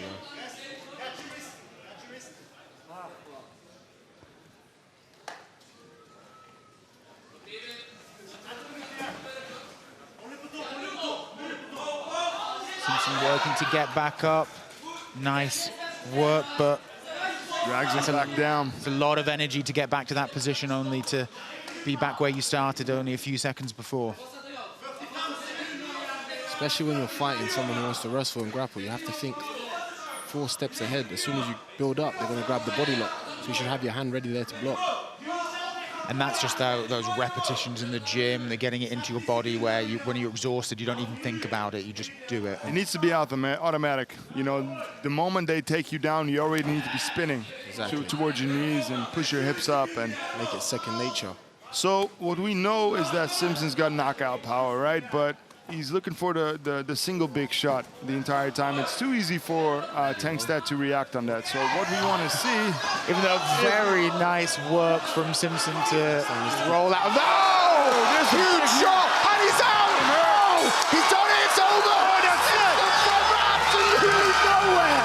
Oh, my days! I thought the bell was going to save him. I was already talking about the 3rd round, what I was wanting to see from Simpson. Then he knocks him out with a big knee. What a finish. Tangstad controlled the entire fight until a beautiful roll out of the bottom position gave Simpson the opening and opportunity to land a head kick and a huge strike. Oh, I can't wait to watch that again, fellas. Unbelievable end. And again, we're talking about prophecies. A few seconds before, oh man, we're just talking about we know he can strike big. Oh, look at this. Oh, beautiful. And there's that right that finished it. Yeah, he's out. Good stoppage there by the ref. And the ref doesn't look at the clock and think, hey, there's 1 second left.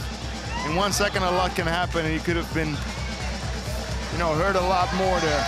Exactly. Also, it looked like Tangstad's gum shield had flown out as well. Taking the gloves off. 3-0 now for Mal Simpson in the LFL cage. And every single time he gets better, he's very patient when the fight hit the ground. He did some really good things. He made some errors, but every single time I see him fight, he gets better there. And then this is what we wanted to see, that knockout power of his. And he's a point of difference. You know, obviously he struggled in the grappling exchanges, but having that trump card, that ability to finish a fight like that means a lot, especially if you manage to avoid losing. Extremely powerful.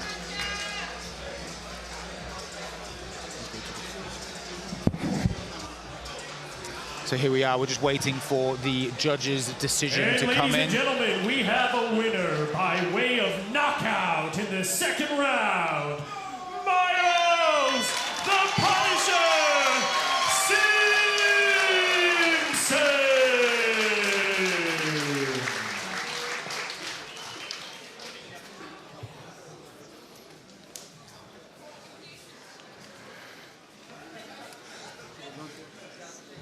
All right, Miles Simpson, every single time we see you fight, you get better at getting back up. Defensive work on the ground gets better every single time, and then you get to show what you're really good at for a long time already, the big knockout. Amsterdam, hebben jullie genoten? Like you said, Stefan, I get better to every fight, but it's because I also look at legends like you in the sport, so I'm really grateful we can learn from Dutch legends like you. And yeah, you know, I'll be training really hard with my team. Gino, Jordan, John, everyone from Meraki Gym, and everyone that supports me. They got my back. Baby, this is for you too. Keeping with all my bullshit day in, day out. I'm just, really, you know, if there's something I got, it's like never giving up. And you can see it. You know, I was down. You know, almost the whole fight, but something in me, that Suriname blood is running through my face. So when I pull up, you know, I gotta knock these guys out, man. Can you tell me what was going through your head during the first and the second round? Because he was on top most of the time. You had to be patient, and when the opportunity came, you took it and knocked him out. Yes. You know, I gotta thank my team for that, because I wanted to use all my strength in the first round just to get up, just so that he can take me down. But they kept my composure really strong throughout the fight. And then second round, you know, I had to do what I got to do, and that's punishment. Ladies and gentlemen, 3-0 in the LFL cage, Miles Simpson. What a performance from Miles Simpson. Incredible, gutsy, gritty, had absolutely everything there, and truly, truly awe-inspiring. He suffered. Tangstad was on top the entire time until he wasn't. There was a great reversal there where Simpson at the end of the second round managed to get to his feet before this huge head kick rocked Tangstad, and that right hand put him to sleep. I loved how he went over the top with that knee. You know, he made a big step, and you don't know what's coming then when you're his opponent. And he went all the way over the guard and then connected with the knee. Beautiful job. Followed up with that beautiful right. Beautiful performance in only his third pro fight. Insane. It was almost capoeira-esque, the way he kind of moved with his whole body around, and the force of that knee coming in. And also the explosiveness after basically spending 2 rounds on your back to be able to, as he said, it was gutsy, he didn't give up.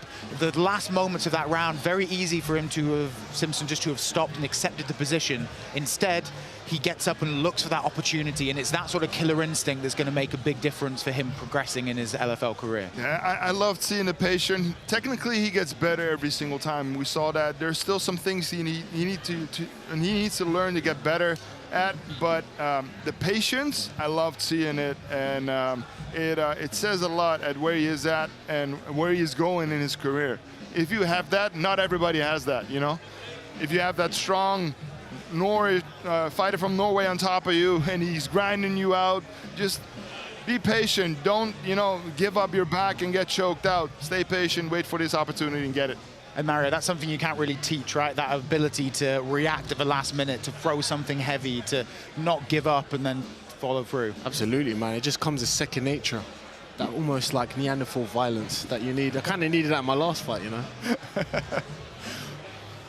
Well, we'll be back very shortly. We have a quick intermission, so make yourself a cup of tea, have a little drink, and we'll see you in about 5-6 minutes. I'm Sutherland, the Vanilla Gorilla, and I'm a heavyweight.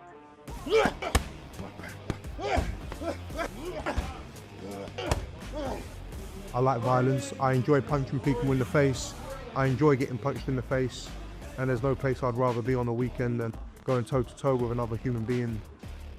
I think I possess a power that when I hit you in 4-ounce gloves, it kind of shakes the body. When I hit you with intent. You know, I'm not just trying to tickle you, I'm trying to knock your teeth out, so I guess that helps as well. I decided to join LFL. For one, the team's pretty good. We discussed, you know, the future potential pathway to the Contender Series. You know, the ultimate goal is the UFC, and I think I'm on the trajectory now to get there. I think the division is pretty stacked. They've got some good experienced fighters. They've got some good up-and-comers as well. So it's a good mixed bag. The fact that I can stay active and there's a direct path to the Contender Series and potentially getting a UFC contract, that's why I joined LFL. If the world doesn't know who I am now, give me 18 months, they're gonna know who I am. If you don't know, get to know. Yeah, you'll be seeing my name in lights pretty soon. And I want to be fighting for the belt. Once I'm the LFL champ, then I guess the world's my oyster.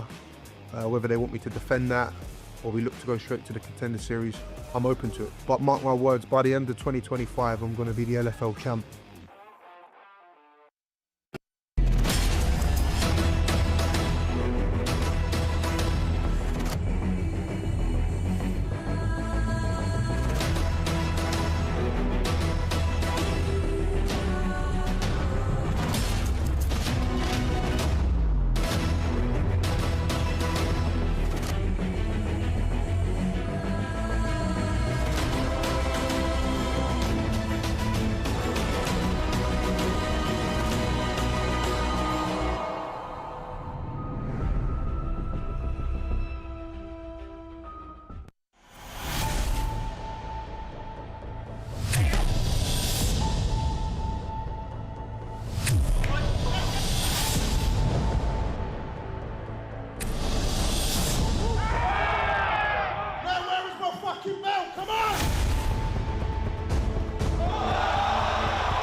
And the King of Amsterdam's finally returned. When is there going to be someone who can take me to the second round? The new LFL welterweight champion. And give me my fucking belt. I'm not surprised, motherfuckers. Not surprised.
Fight hard, fight clear, listen to my comments all the time. Touch gloves if you want.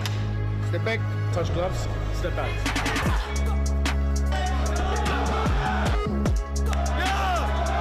Now there is murder in their eyes.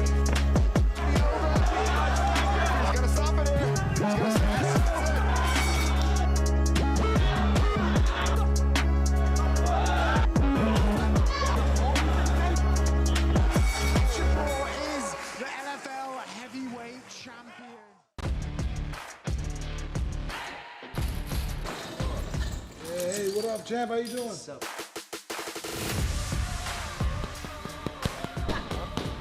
Yeah, there we go. I love it. Be that people. Let's go. Get it, get it, get it. You gotta win. Come on, harder, harder. Come on.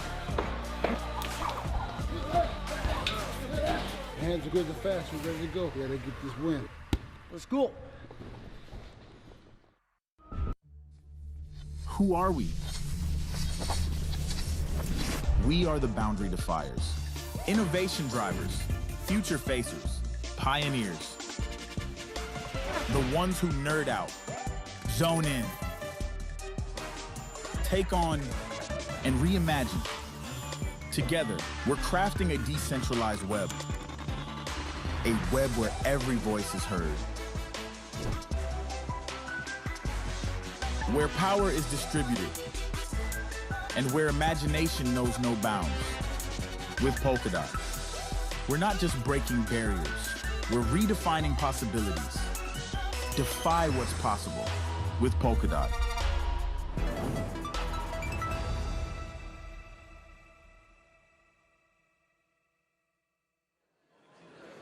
Ladies and gentlemen, we are back for a featherweight bout of 3 5-minute rounds.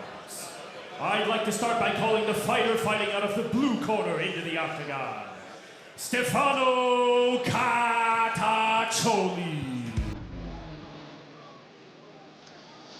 Catacoli is one of those fighters that makes me feel incredibly old because he says he started watching UFC when he was 3 years old on YouTube, which, yeah, considering I kind of still remember UFC VHSs being around and passed about.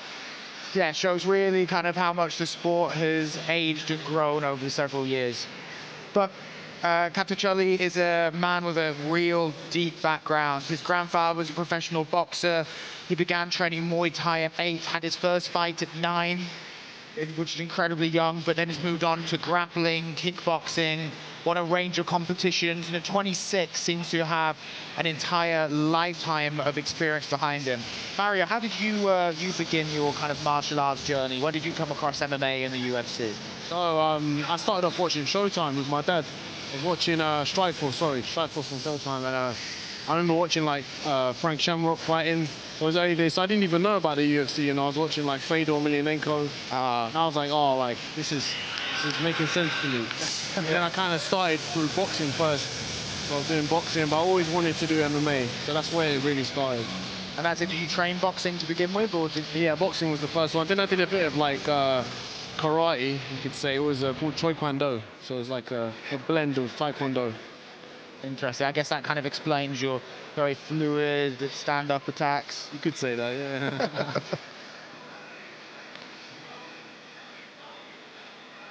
Forgetting about his shoes, he needs to take his shoes off. That's it, then that really, if he goes in with shoes, that's a real early MMA sort of aesthetic. And there we go. He's well-rounded, as you said, Carl. He fought in Octagon, he's fought in PFL.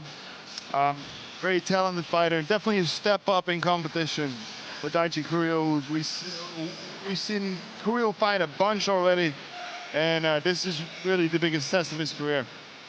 Definitely, Catacoli has a huge amount of experience at a young age, varied background, and he's really going to put Coeriel through his paces.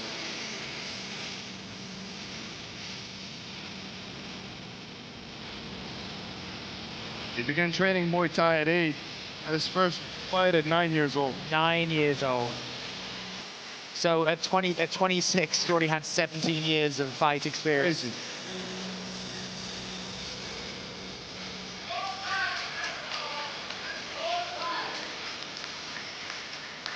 Let's meet his opponent, Coeriel. And his opponent, fighting out of the red corner, Dayche Coeriel. Coeriel, like many of these Dutch fighters, has a kickboxing background, fought there, but his coach is Orlando Prince, Stefan, a Cage Warriors lightweight contender. So Coeriel comes from a real solid stable of like MMA fighters, and he's done very well. This will be his 4th time on LFL. Again, winning round 2 on LFL 12 against Josu Edekimese. LFL 11 won via decision, and at LFL 14 had another round 1 finish. So Coeriel is really stacking up the victories here, slowly becoming a bit of a featherweight momentum, and had a few good featherweights in this card so far. He talked about his coach, Orlando Prince. He fought Harry Hardwick for the Cage Warriors, lightweight belt. He lost that fight, but he's doing a great job with his proteges, his students. Another fighter who's fought was fighting for Cage Warriors too, and Coeriel just looked unreal. Very good wrestling, very powerful, great grappling. We talk about his kickboxing background, but if you didn't know about that, you would never guess that he had a kickboxing background. He's just looking so well-rounded in there. Every single time he gets better and better, but this definitely is the biggest test of his career. And this will be a real leveler, a real kind of ability of where you are in terms of your standing, how you fight against more experienced opponents. And we're going to find out very soon. Here we are, Catacoli, 3 years the junior, and has a height and reach advantage on Coeriel. And introducing first, the man fighting out of the blue corner. He is 26 years old. He is 183 centimeters tall. He has a record of 8 wins, 3 losses. Representing Great Britain top team, hailing from Great Britain, Stefano Catacoli.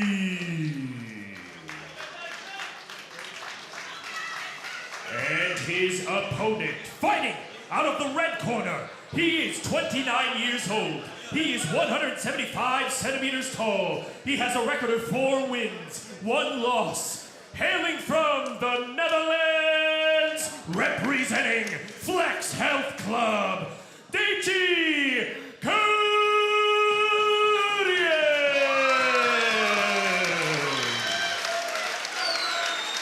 And the referee for this bout will be Mr. Daniel Sharifi. Fighters, please, to the center.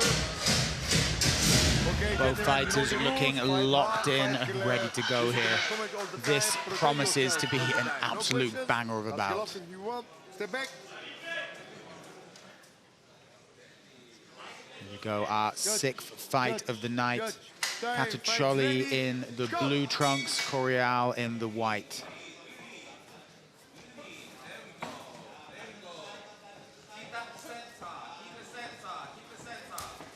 There's a powerful calf kick there. He's going to be returning to that. Catacoli would have felt those immediately. 3 or 4 already. And Catacoli giving them back in return. It takes that one kick to switch that nerve off.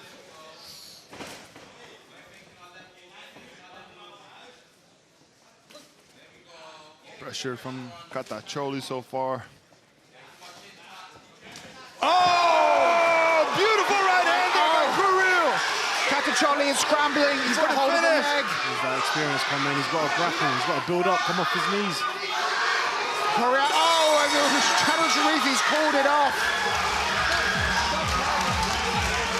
What happened there? Coeriel is looking aggravated by something that happened at the end of the fight.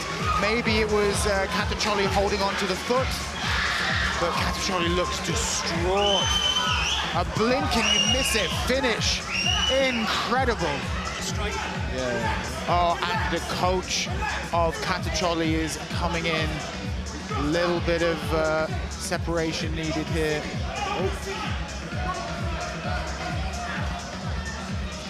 Definitely want to see the replay to see what happened. not 100% sure if Catacoli was out. He went down, beautiful right hand there. A couple of strikes to the back of the head. These were good.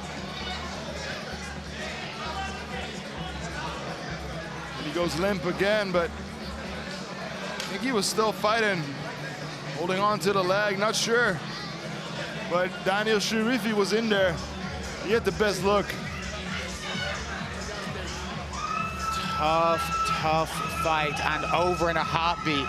Coeriel making light work of Catacoli and looking incredibly impressive as he did so.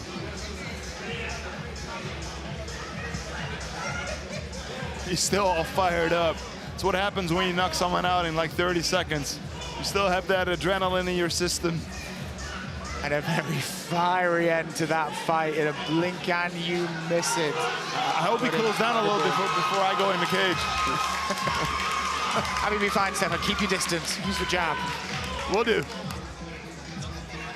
Ladies and gentlemen, we have a winner. Still taken aback by that fight, Mario. Just over in moments.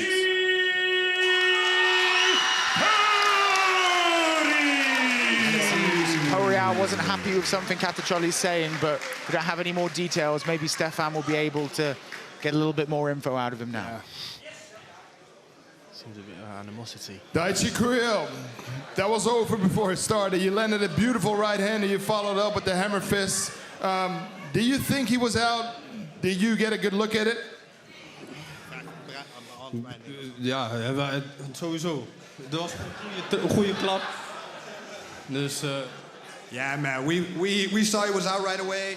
The follow-up shots, maybe a little bit unnecessary, but this is the fight, you know. Like he was still like kind of like fighting, so we kept punching. So yeah, that's.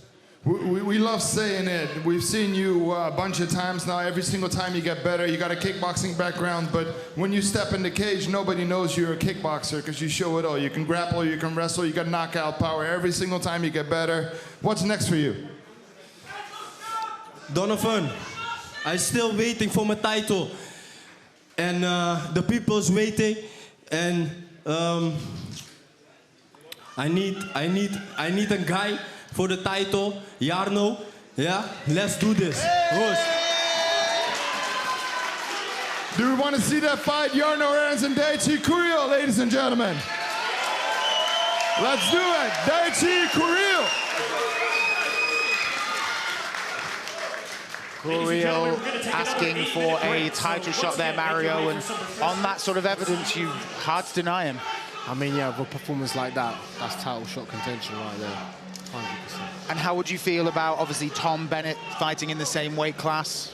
How would you feel about those two going out? Obviously, Tom's a little bit shorter in his career. I feel like definitely Tom will work his way up there. And Tom's different, man. Like, with that boxing background, it changes a lot for people, you know. He won't keep that head there for you to hit, you know. So it's going to be interesting real soon.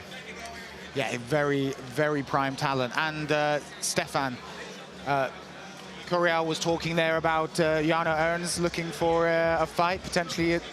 Yeah, I mean, LFL 18's not far away. Hey, man, let's do it. Erens has got a lot more experience, of course. He's been to the UFC. But when you have a performance like this, and you have performed the way Coeriel has done in the past for LFL, when you have the opportunity, when you have the mic, call your shot. Exactly. I say let's do it, man. Let's make that fight. It'll be an incredible fight. Yeah, and it's 5-1. You know, Catacoli was meant to be the next step up, and Coeriel comes through that with flying colors. The question, Mario, someone who's had short knockouts, who's had longer fights, how do you find that works in terms of evolving your game? What will Coeriel have learned from, you know, basically 15 seconds in the cage? I mean, it's still cage time. Even if it's 1 second or 10 seconds, 5 minutes, every experience is different. He had to deal with being pressured at first, so he's still gaining knowledge, gaining more experience. He fought an experienced guy, so it's just preparation and it's improving and evolving your game. He'll still look back at things that he needs to work on and to prepare for, because sooner or later there's going to be guys that you can't knock out.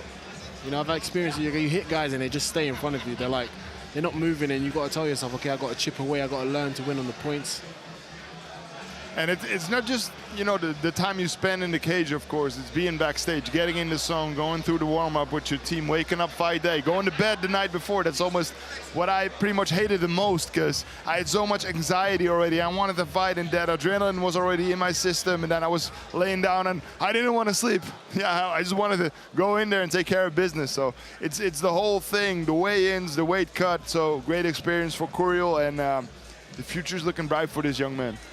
That's Coeriel. So on that note, we're going to take a short break, and we'll be back very quickly for the co-main and main event of LFL 17. We'll see you in a second.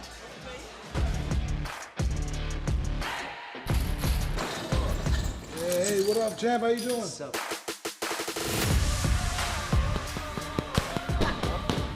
Yeah, there we go. I love it. Be that pure player. Let's go. Get it, get it, get it. You're gonna win. Come on, harder, harder. Come on. Hands are good and fast. We're ready to go. We gotta get this win. Let's go.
I'm gonna make him tap. Yeah. Hi, my name is Duane van Helvoirt. I'm fighting out of CSA Holland and Gracie Barros, and I'm a professional featherweight. I just really want to close my career, but I cannot say that this is going to be my last fight because I already know I'm having so much fun in this preparation. This is not going to be my last fight. I need to get closure with it. You need to have peace with it, like that I'm going to quit on my terms and not by the government or by some pandemic. Yeah, that's the motivation I still want to fight. Yeah, like I know I'm the more experienced fighter in MMA bouts. I don't know how many kickboxing fights he has. I think the experience make me that I'm mentally really strong, you know? To get in like the good mentally state of fighting, I love walking in nature. I have like 3 dogs and I'm busy with them, like sometimes even more busy with my dogs than I'm with my kid and with my wife, but no, I'm just kidding. And I just live a really healthy lifestyle, you know? I never drink alcohol, I don't smoke, I always eat like unprocessed food. I eat meat though, but yeah, that's what I love. Just try to live as healthy as possible. For me, fighting in Amsterdam, yeah, it's gonna be like electrifying. I'm gonna be busy and it's gonna be, oh man, I can't wait. To be honest, like, yeah, I'm really excited for it. So my prediction for the fight, I'm gonna work the takedown, I'm gonna go for the submission, yeah, I'm gonna pull it off. Oh yeah, I'm definitely ready to get like a slugfest or whatever, man. Yeah, it's gonna be a good fight. I'm gonna make him tap. Yeah. They always ask me if I want to say something about my opponent, but like I never want to be disrespectful. I want us to go in there, we just stay healthy, we're going to beat each other up, we're going to work our asses off in there and just give the people what they want, like a good show and a good fight. So I wish him all the best in his preparation, and let's get it on, my friend.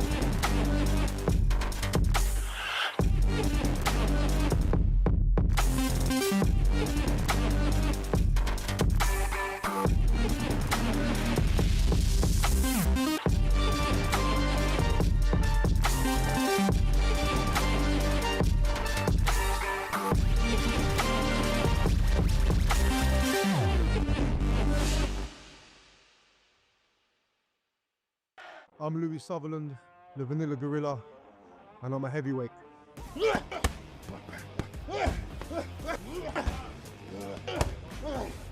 I like violence. I enjoy punching people in the face. I enjoy getting punched in the face. And there's no place I'd rather be on a weekend than going toe-to-toe with another human being. I think I possess a power that when I hit you in 4-ounce gloves, it kind of shakes the body. When I hit you with intent. You know, I'm not just trying to tickle you, I'm trying to knock your teeth out, so I guess that helps as well. I decided to join LFL.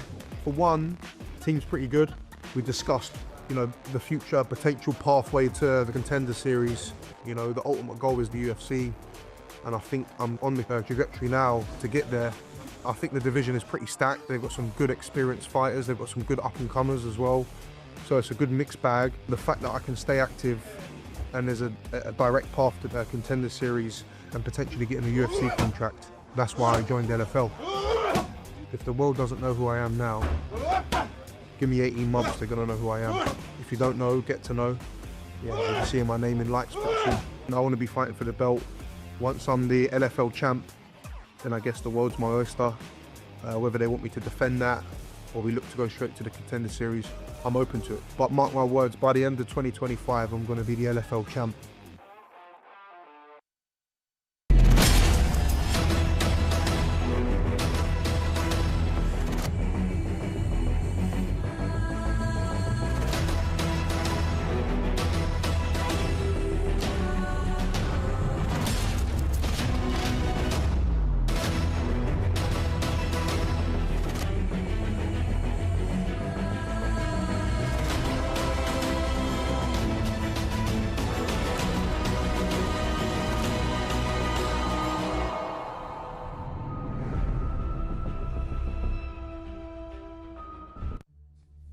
Who are we?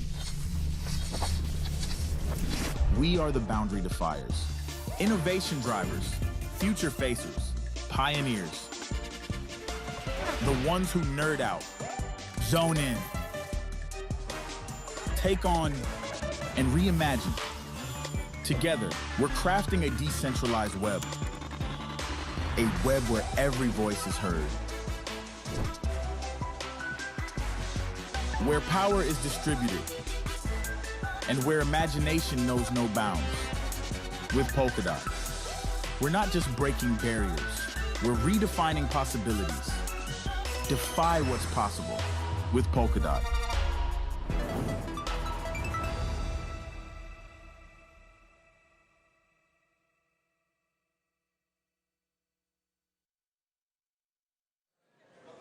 Ladies and gentlemen, we have reached the co-main event of the evening, which will be a featherweight bout for 3 5-minute rounds.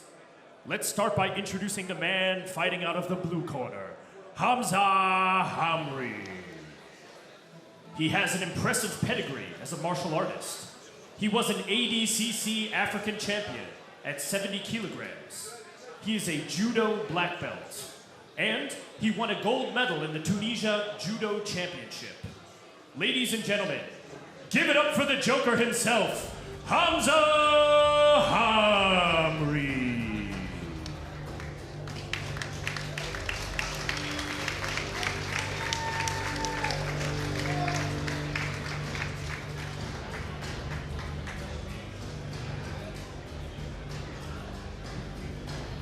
Hamry is an experienced fighter. Hamry.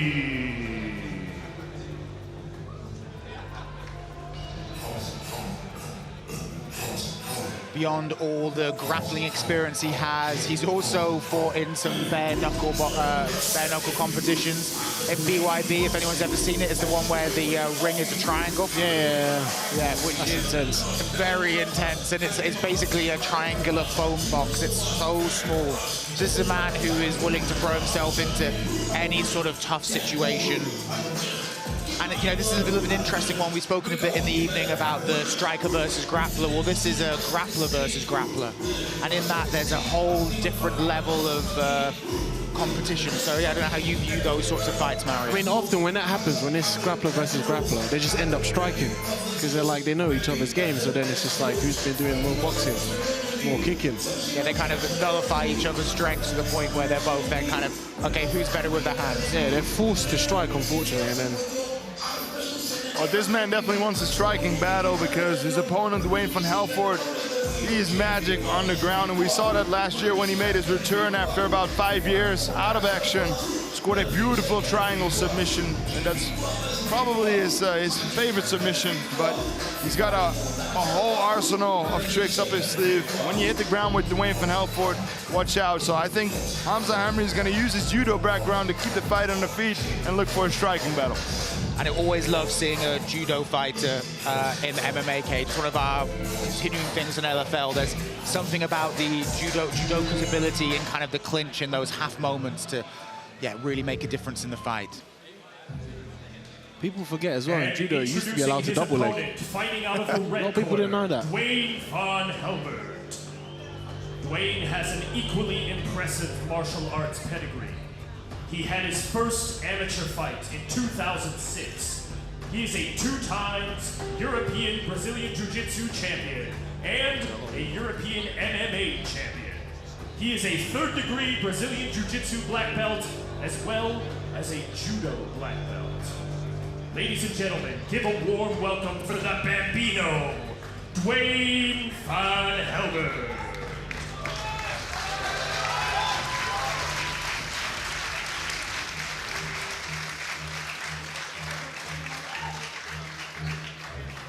And Stefan, you were talking about Van Helfort. Here's a man who has an unbelievable grappling background. He's 20-8, and of those 20 wins, 14 have come by submission. He's not only a man who knows how to grapple, but one who can actually use that grappling pedigree in an MMA fight, which often isn't the same thing. Yeah, his striking improved a lot over the years as well, and he has worked a lot with Jermaine and the Randami. So when you work with Jermaine and you teach her to grapple, you teach her to wrestle, your striking also gets better when you are his or her coach. So if the fight doesn't go to the ground, don't be surprised that his striking is going to look good as well. But when he does take the fight to the ground, he hunts submissions, he jumps on every single opportunity, and I love watching fighters like that. Yeah, we showed a little bit of his first fight in the beginning of the show. And if you didn't catch it, his triangle submission win wasn't just a straight triangle, it was a chain of submissions like you're talking about, of threatening and moving and adapting and just improvising in every moment and before he got the submission finish. And it was a joy to watch. Yeah, he closed the distance, got the body lock, he took the back and started throwing blows. His opponent moved around, almost escaped, but then he found himself locked into a triangle. Almost escaped. That's when you think you're almost out, and that's when the fight's over. That's what a lot of fights when you fight Duane van Helvoirt look like.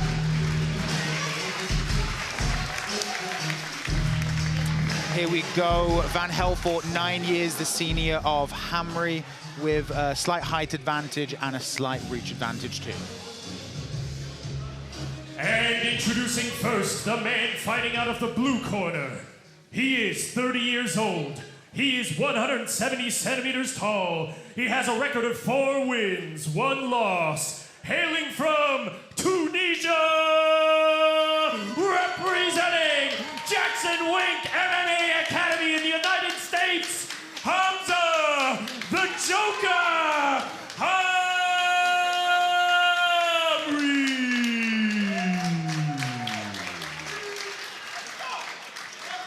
and his opponent, fighting out of the red corner. He is 39 years old. He is 176 centimeters tall. He has a record of 20 wins, 8 losses. Hailing from the Netherlands, representing CSA Holland, Gracie Barra, Duane Bambino van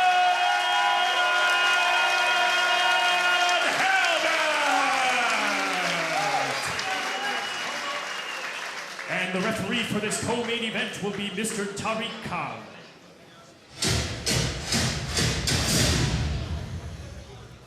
Our co-main event of the evening is mere moments away. 2 grapplers ready to show down. Let's see if they blunt each other's attacks or if we see a ground extravaganza. Judge, you ready? Judge is ready. Fighter, round 1, fight. Here we go. Oh, there's the right hand by Van Helvoirt. What I tell you, don't be surprised. What's this? And Hamry was asking for Van Helvoirt to join him on the ground, and Van Helvoirt refused. I literally blinked there. Oh, and another. Some more shots coming in, some big elbows. Good ground and pound by Van Helvoirt, and the referee is taking a good look at the situation here already. Grappling's different when you can add punches. Different game. This fight's not gonna last long, guys. Oh, he's shelling up. He's getting outclassed. Already, Hamry not looking too comfortable here. Good shots there by Van Helvoirt. And the referee is going to have a look at this pretty soon unless Hamry does something. No idea what he's... That's it. Already, the crowd goes wild. Under a minute in the first round, Van Helvoirt takes out Hamry. Unbelievable speed with that finish. He invited him to the ground. He's like, hey, I want to fight you here. Duane obliged. Yeah. That's all she wrote. Yeah, it seemed that first shot from Van Helvoirt, that straight right that just hit Hamry on the button, just took all the fight out of him. Unbelievable work. And Van Helvoirt looking like a far younger man in there than his 39 years.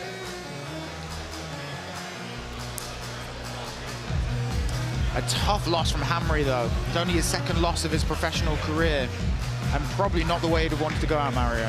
Definitely, like, when someone comes out super aggressive like that and you're trying to be patient, sometimes you can get caught off guard, and it's happened to me before, and you have to be prepared for that, man. And again, inviting that guard game is dangerous because when you add punches and elbows, it's a game changer.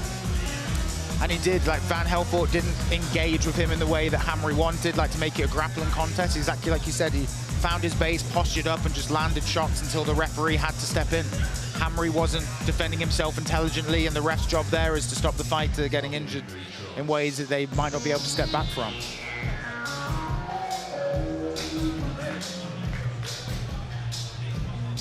He brought a knife to a gunfight.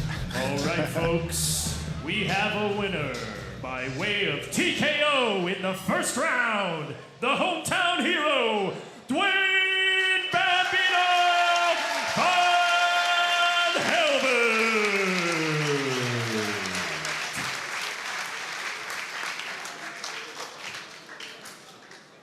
Duane, a lot of things happen in just 1 minute. Yes, everybody expected just a grappling masterclass, but you put him down with a straight right, and then he invited you to the ground, and you obliged.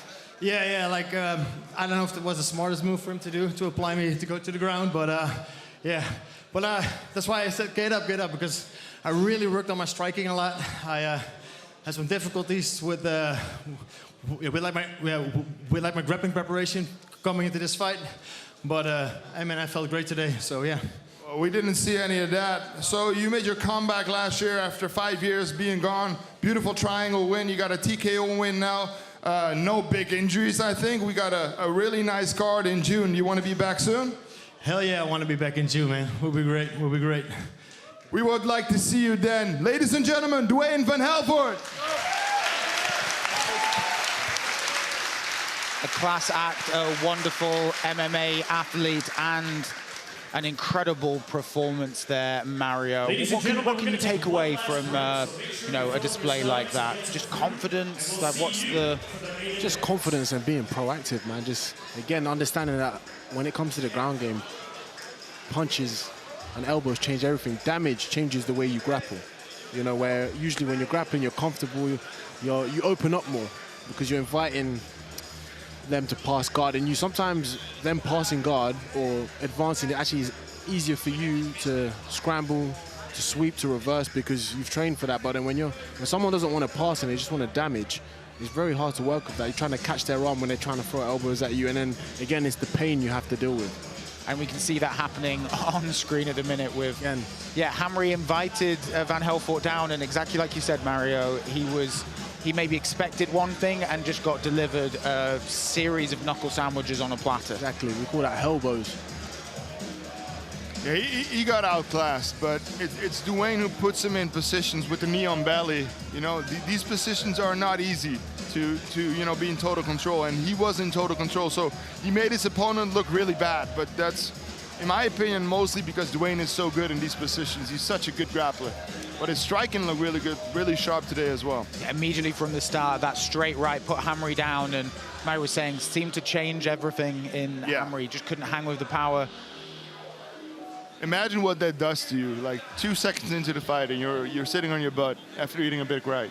Yeah, you still have 3 rounds to go. And you just don't know what's happening. You might be seeing stars, vision a bit wobbly, and then you have a man, and you know, as Stefan was saying, with the knee on belly, watch how Van Helvoirt almost surfs Hamry with that kind of one hand on the hip and shoulder, one knee on the belly, and just landing big strikes. Keeping that position, the knee on belly, is difficult enough already, but landing big shots and big elbows when you're in that position and then keeping pressure on your opponent, that takes a lot of time to develop. He made the comeback last year, 5 years away from the game. He was coaching a lot. He got that itch again. He wanted to compete, and he's in shape. He wants to make the most out of his comeback, I think. He wants to stay active, and I'd love to see him back soon. Well, yeah, would love to see him back. And again, we have some very intriguing featherweights. And of course, we saw Tom Bennett fight a little bit earlier, maybe a bit too soon for Van Helvoirt, as they're both on kind of different ends of their career. But seeing someone have a late renaissance in MMA terms is a real privilege and joy to watch. Oh yeah, 100%. Okay, we'll be back very shortly with another quick break, and then our main event for the evening is coming up. Stay tuned, people.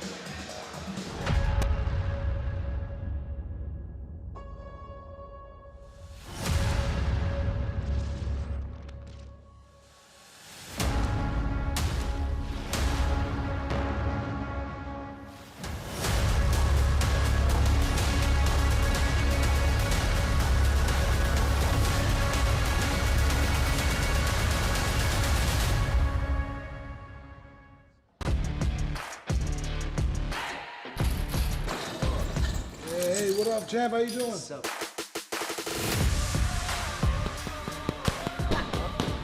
Yeah, there we go. I love it. Speed up your play. Let's go. Get it, get it, get it. You gotta win. Come on, harder, harder. Come on. Hands are good and fast. We're ready to go. We gotta get this win. Let's go.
I'm Louis Sutherland, the Vanilla Gorilla, and I'm a heavyweight.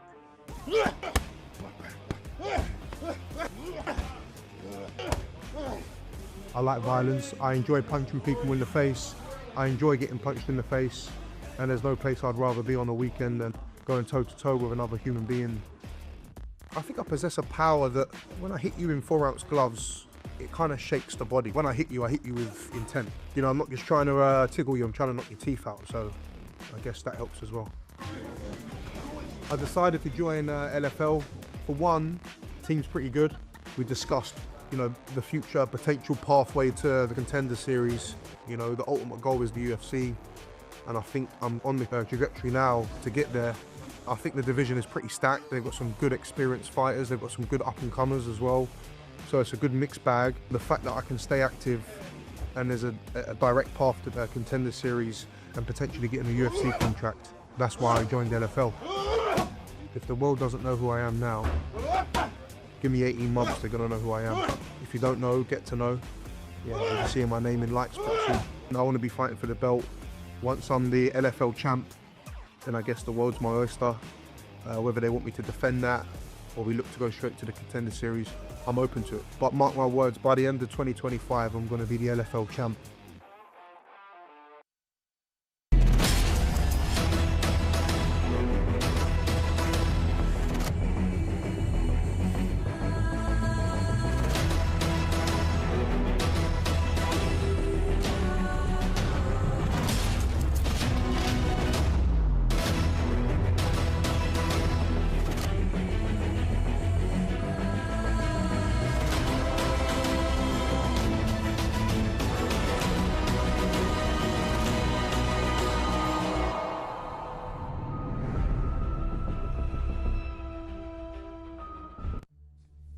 Who are we? We are the boundary defiers, innovation drivers, future facers, pioneers. The ones who nerd out, zone in, take on, and reimagine. Together, we're crafting a decentralized web. A web where every voice is heard. Where power is distributed, and where imagination knows no bounds. With Polkadot, we're not just breaking barriers, we're redefining possibilities. Defy what's possible with Polkadot.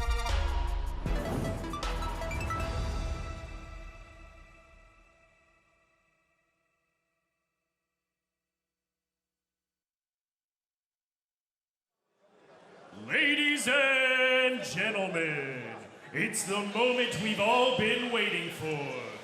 The main event of the evening, which will be a heavyweight bout for 3 5-minute rounds. Let's start by introducing the man fighting out of the blue corner, Matusalem dos Santos. He has a purple belt in Brazilian Jiu-Jitsu. He is a Brazilian Muay Thai champion, as well as a Pan-American champion in kickboxing. He has huge knockout power, which may be on display here shortly. Ladies and gentlemen, give a round of applause for Matusalem dos Santos.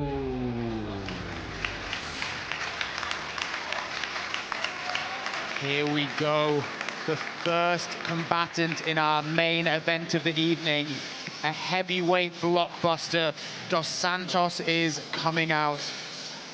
Started Muay Thai at 14, began MMA at 17, and is now 27 years old. The big old Brazilian looks calm, collected, and ready to go.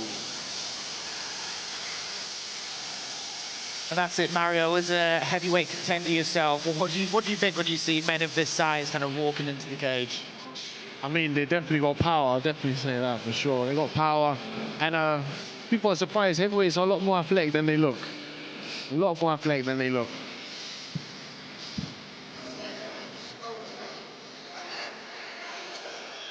And that's it. Sometimes this body shape, you know, you look at them and think, oh, you're going to be slow, you're going to be sluggish, but there's a lot of muscle to move that weight around. Absolutely. I always think of it as two bears just fighting each other. Yeah, it very much is so. It's when there's a wrestling exchange and one like kind of does a driving takedown into the fence and you're like, oh God, are we going to get whole crushed? cage shake, yeah. It's like watching Shaquille O'Neal when he used to play basketball. Yeah, and he runs out the crowd, yeah. Yeah, he'll like smash the rim down or something. We always save the best for last. Everybody's favorite division, right, Mario? Best of the best, pound for pound. The Titans, we call them Titans. Big, powerful striker. Exactly. This is exactly the kind of fighter you want to see matched up with Louis Sutherland. This is going to be a fun one. And we've got to remember, sometimes these guys have to cut weight themselves. Yep. He was close to the limit, so he Introducing next his opponent, fighting out of the red corner, Louis Sutherland. Louis is currently on a 2-fight win streak and is on his way to the UFC. He has fought for numerous high-profile promotions and remarked recently at an LFL event that he is, quote-unquote, a man that you would not want to meet in a dark alley. Ladies and gentlemen, give it up for the vanilla gorilla himself, Louis Sutherland!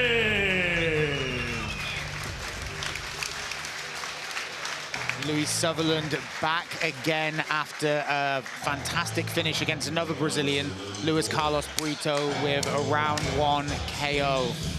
You know, not long ago since he fought, and he's really on a tear at the minute. And he's one of these hybrid athletes. He used to be a pro rugby player, even played for Scotland, and he brings that athleticism, that explosivity to the cage. And Mario, I know you've done quite a lot of sparring with Sutherland. I've seen Louis do a walking handstand across the mats. It's kind of scary. It's like a giant scorpion coming at you. He's extremely talented, extremely athletic, but he's adapted well into MMA, and he has great striking, tremendous boxing, and that rugby pedigree's helped him a lot with his transition, especially when he's shooting, he's driving, and he's got that toughness, you know.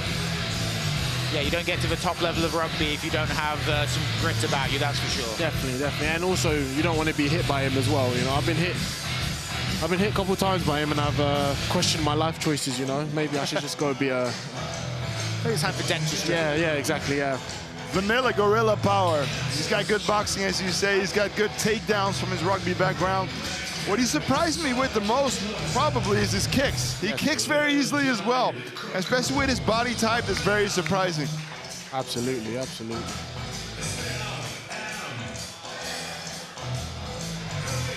We go very similar ages, weights almost dead on, reach the same, but Sutherland has a very slight height advantage. And introducing first, the man fighting out of the blue corner. He is 27 years old. He is 188 centimeters tall. He has a record of 3 wins, 2 losses. Hailing from Brazil, representing Hybrid Training Center, Matusalem dos Santos!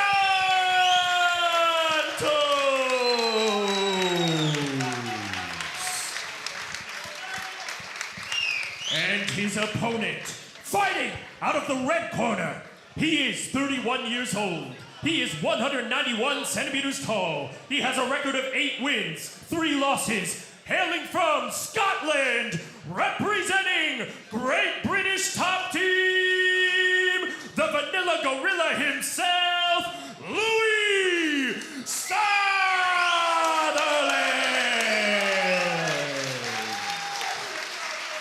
And the referee for this main event will be Mr. Daniel Sharifi. Fighters, please, It's ticking down closer and closer to the main event of LFL 17. These two behemoths doing the final face-off before they throw down. See some fireworks. Sutherland in the white trunks and Dos Santos in the blue. The main event, here we go.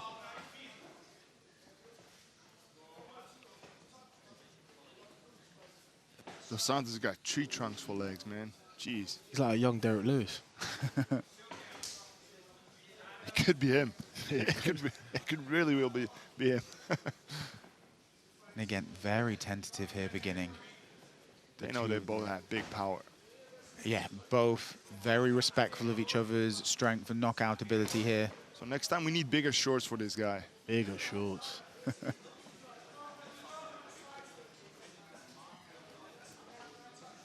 Both guys trying to get a reaction, throwing some feints. Just gently touching with that leg. Couple of leg kicks from Sutherland now, but not putting the full force behind it. Obviously, maybe slightly wary of the takedown threat or a return shot. Just waiting for the explosion. I think Louis wants to show us a full game of it, what he has, mixing it up. Have you spoken to him regarding his preparation for this? Yeah, he's been preparing hard. He said he just wanted to show his overall game, you know, show that he's not just a banger. He looks to be in great shape. There we go. And what's Sutherland working out here? What's he looking at? He's calculating the range, I reckon. Again, wants to chop away with the kicks. Dos Santos not really responding to much. Again, especially having those big legs, you know, you're going to get heavy. Oh, look at that. He switched to southpaw immediately. You've got to watch that open stance attacks. Calf kicks paying dividends already. Oh, big right from Sutherland, and Dos Santos felt that. Hitting the leg again, and that was the hardest one so far. Nice jab from Dos Santos. Another stance change. He's trying to look for the shot, I reckon. Oh, that had some whip on it from Sutherland. Swing and a miss.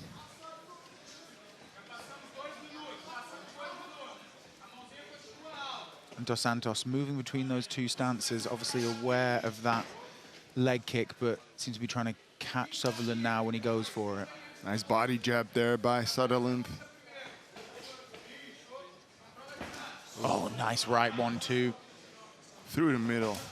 And a good calf kick again. And immediately, Dos Santos switches to southpaw. It's good to see Louis very patient, very calculated. Nice.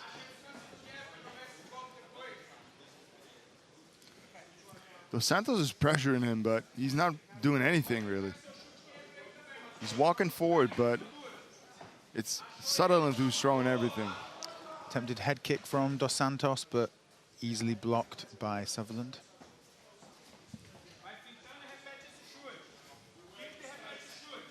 Let's go watch those fingers. Yeah, I think Sutherland already complained about earlier.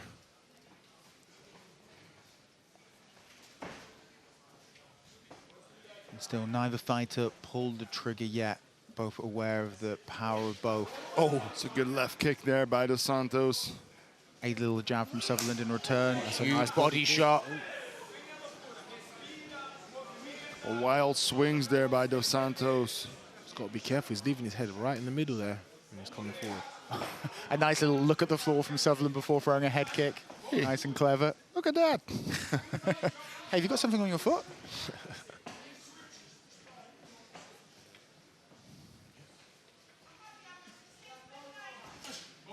It's a good leg kick there by Dos Santos. Answered by Sutherland. First clinching exchange. We'll see how these two massive men deal with this. Over 240 kilograms of weight against the cage. Let's just make sure the cage holds up. Good head position in here by Sutherland. She dropped down for a double. Not the cage. Not the cage. Steps backwards, creates space. Oh, there's a good left by Dos Santos. 30 seconds left of the first round. Very tactical fight so far. But a little flurry of excitement and power before ending up on the side of the cage. Sutherland's working for body lock so far. In his last fight, he had a beautiful single leg takedown. It's very difficult, of course, with these body types to get the body locks.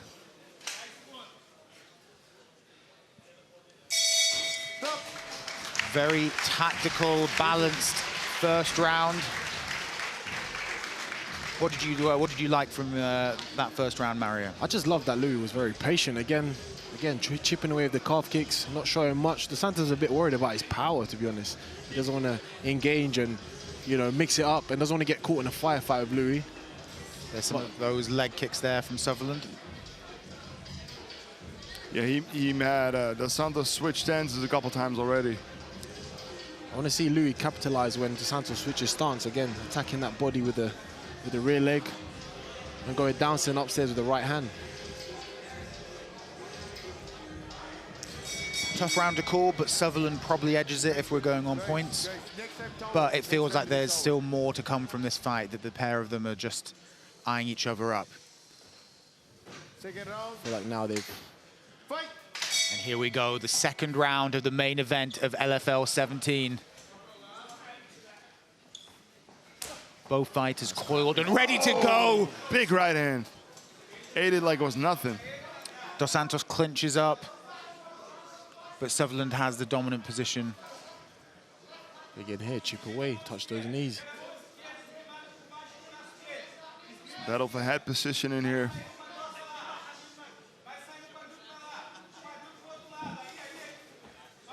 Tries to land on the break, but slipped by Dos Santos.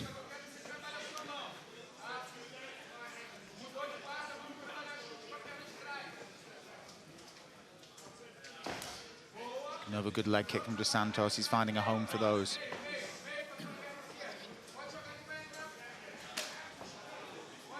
It's a good body kick there by Sutherland. It's what you requested, Mario. It's good to see him capitalize on it. It's a good calf kick. He's methodically just breaking him down. And then when he did the leg kick and Dos Santos switched, he followed him with a straight right. We'll see if he does that again next time. I want to see Louis go low, then go high with that overhand. Feint the shot and overhand, especially in that open stance. There we go.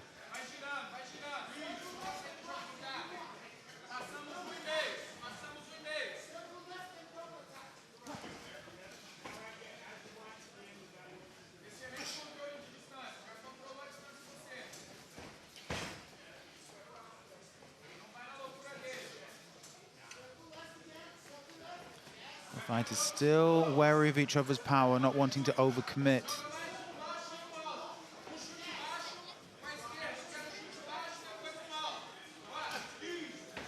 Oh, beautiful from Dos Santos. Low kick to head kick.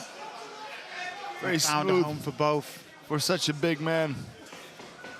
And Sutherland raging forward, ending up in the clinch again. I want to see Sutherland go for a level change. I don't see him taking Dos Santos down in this situation.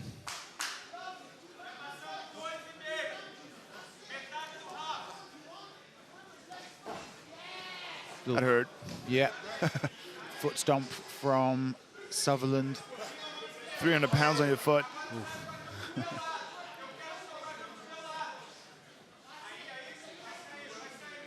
It's just too much to wrap your arms around. You're not going to get the takedown here. Nice overhand right, some pressure coming in from Sutherland, but he doesn't follow up in the clinch this time. It's a good inside leg kick there. Dos Santos opens up a bit now and then, but then he doesn't follow through with it. But he's finding a home for that low kick, that calf kick again. Sutherland's calf is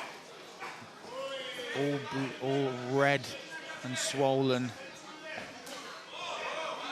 Very smooth head kick from Dos Santos. Throws it with very little telltaling.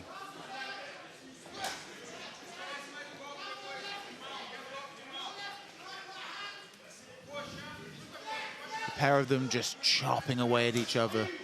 Big oaks just taking an axe to one another.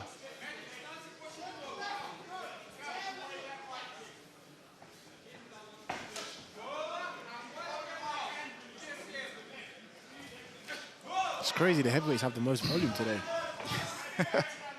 All finishes so far, and then we get to the big heavyweights. And it's turning into a tactical like tiki-taka, tit-for-tat striking back. There we go. This is what I wanted to see. Lovely work from Sutherland. Now he needs to put his weight on top. Makes it very really heavy and difficult for Dos Santos to get back up. Good job done there by Sutherland. And he's almost in full mount here. Obviously, issues with him being, with Dos Santos being against the cage means Sutherland doesn't quite have the space. Like Louis' glove is stuck. I want to see Sutherland sit up and land some big shots.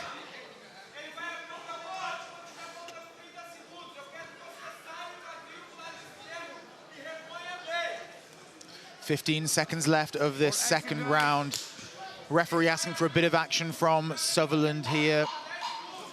And 10 seconds left. Doesn't matter if he escaped, just sit up and throw some bombs. There he goes. Big elbows coming in. Oh, big shot missed. And that's it. It was a close round, but most likely the takedown at the end definitely put it towards Sutherland's favor.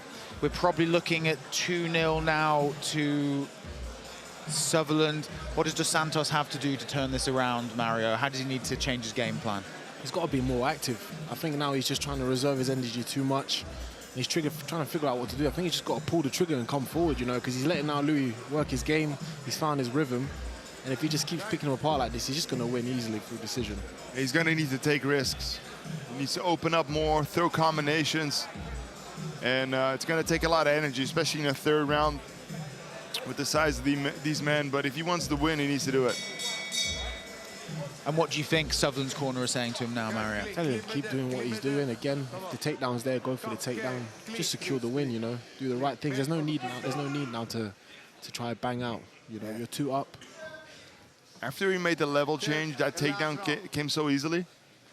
So I'd be definitely looking for that one again. Here we go, the third and final round of the main event of LFL 17. A closely fought battle between two giants, but one that Sutherland is currently edging. Let's see if Dos Santos in the blue can make a change to this momentum.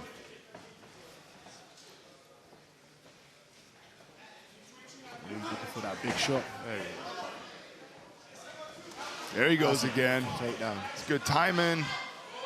Good defense, though. Good balance. Heavy hips.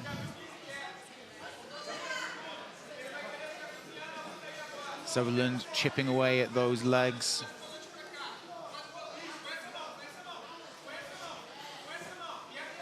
Santos trying to move away, spin around, and get back to the center of the cage. Good elbow there by Sutherland. Nice body kick. Sent the sweat spraying off Dos Santos' midsection.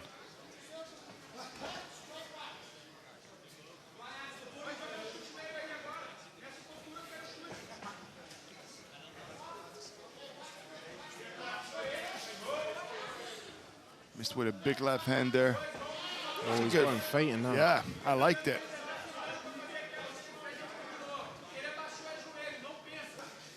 The good thing about those feints is they don't take a lot of energy. And you get a big reaction from your opponent.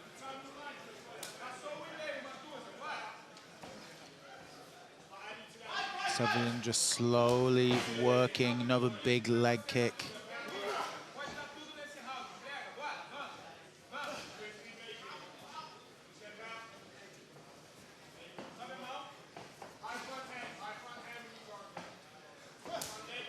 Another good calf kick. Every single time he kicks him on the left leg, immediately Dos Santos switches to southpaw.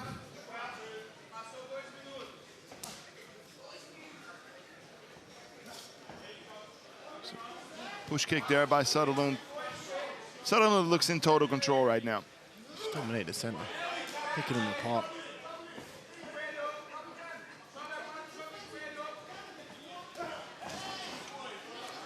Goes for the takedown, but Dos Santos looks to have stuffed it. For a single leg. He's got to go low on that thing when they grab the knee, not the thigh. The thigh's too heavy.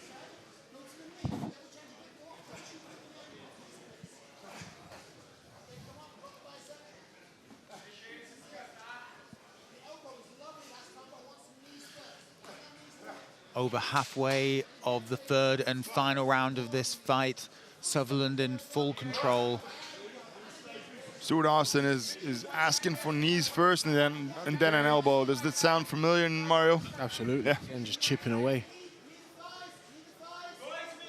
Listen, guys, you need to work. Dos Santos' corner shouting 2 minutes left, urging him to work. And that's Dos Santos' only way out of this. Referee breaks up the fight.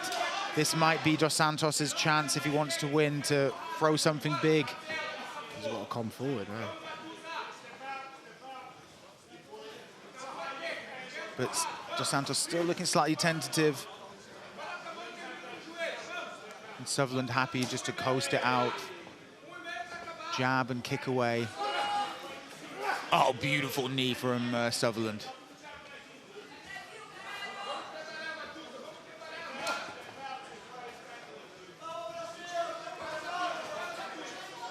Want to see some urgency from Dos Santos now.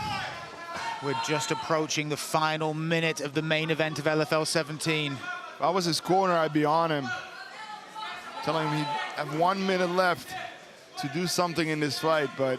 Yeah, his corner telling him to go, he's telling him to go, but... I think he's just trying not to lose. Or not trying to win. Trying to not get hurt. Yeah. Don't grab the cage. Some nasty. Doesn't even blink.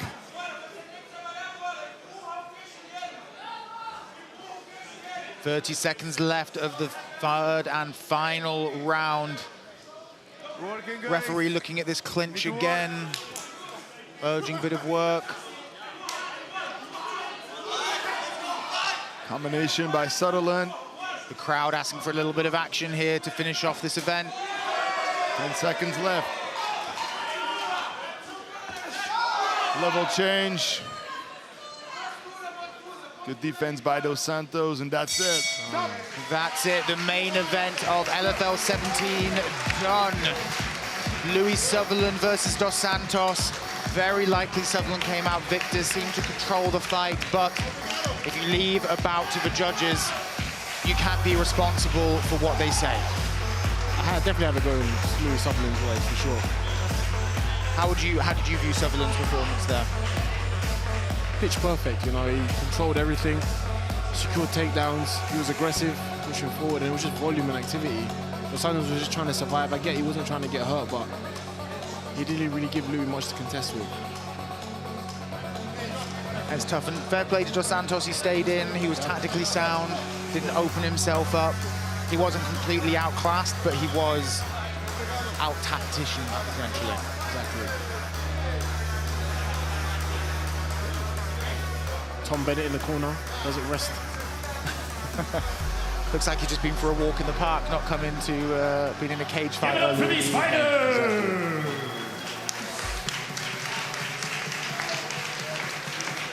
All right, ladies and gentlemen, the judges have come to a verdict. And the winner of this main event is the Vanilla Gorilla himself,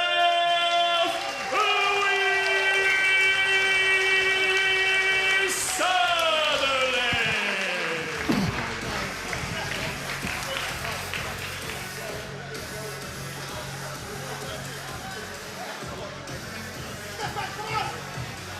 We'll hear from Sutherland shortly. Stefan's just making his way there. The Vanilla Gorilla is back in Amsterdam, and he scores another win. Very tough opponent. We didn't know a lot about him, but he was very game. That's right, listen, Amsterdam! The king is back! But I'm not only the king of Amsterdam now, I'm the king of Brazil! That's 3 in a row! Donovan, where are you, mate? If you don't let me fight for this belt, I'm gonna meet you in the car park and it's me and you, mate. So give me the fucking belt, or I'm gonna turn this gaff over. Come on! All right, my man, okay. So, Donovan just told me we got a big event in June. We got a heavyweight Grand Prix, and your name is on the list. You okay with that? Of course my name's on it. I'm already the fucking champ. Come on. Do we want to see Louis Sutherland fight for the belt in June? Come on. Listen, one more thing. I love Amsterdam. I love Holland.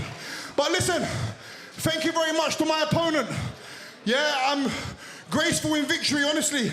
This guy stepped up on late notice again, because none of these bums want to fucking fight me. So give it up for my opponent. Come on. Ladies and gentlemen, the Vanilla Gorilla, Louis Sutherland. One thing you can definitely say about Louis Sutherland, he's got a way with words. 100%, mate. He's a showman. We call him the governor. And a great performance there, and one, you know, people should be very worried about him in that heavyweight Grand Prix at LFL 18. Here we go, we can see some of the highlights from this title fight. A very intelligently fought bout between the two men. Sutherland just landing more blows, more tactically intelligent, and just controlling the flow of the fight. But Dos Santos throughout showed an incredible amount of heart. Very impressive. Yeah, Dos Santos was very game. I told you, you see? Look at that. And you can see it on the camera, Sutherland doing a little bit of amateur gymnastics on the stage. How a man that size can move that gracefully, I'm not sure there's anything in nature to explain it. But an incredible performance by Sutherland that sets him up finally for that Grand Prix at LFL 18. Stefan, what were some of your highlights from the night? I think we've had 7 finishes before this fight. We got a technical chess match, but this is the first fight of the night. Beautiful submission finish with the ninja choke in the amateur bout to start the night off. And man, we talk about it all the time. These young kids, they keep getting better and better. Insane. And here was Tom Bennett, broke the rib of Leonidu early in the first round, and just looked assured in his professional debut, and one we're going to see back very soon at featherweight. Another great fight is Tkocz versus Rook, and a beautiful heavy knee took Rook out of the game. Oh, this was an incredible knockout. 2 fights, 2 months, 2 knockouts for Kavant. I want to see this man back in 2 months. We've got to. Coming back off an injury as well, he looks so assured and smooth and strong out there.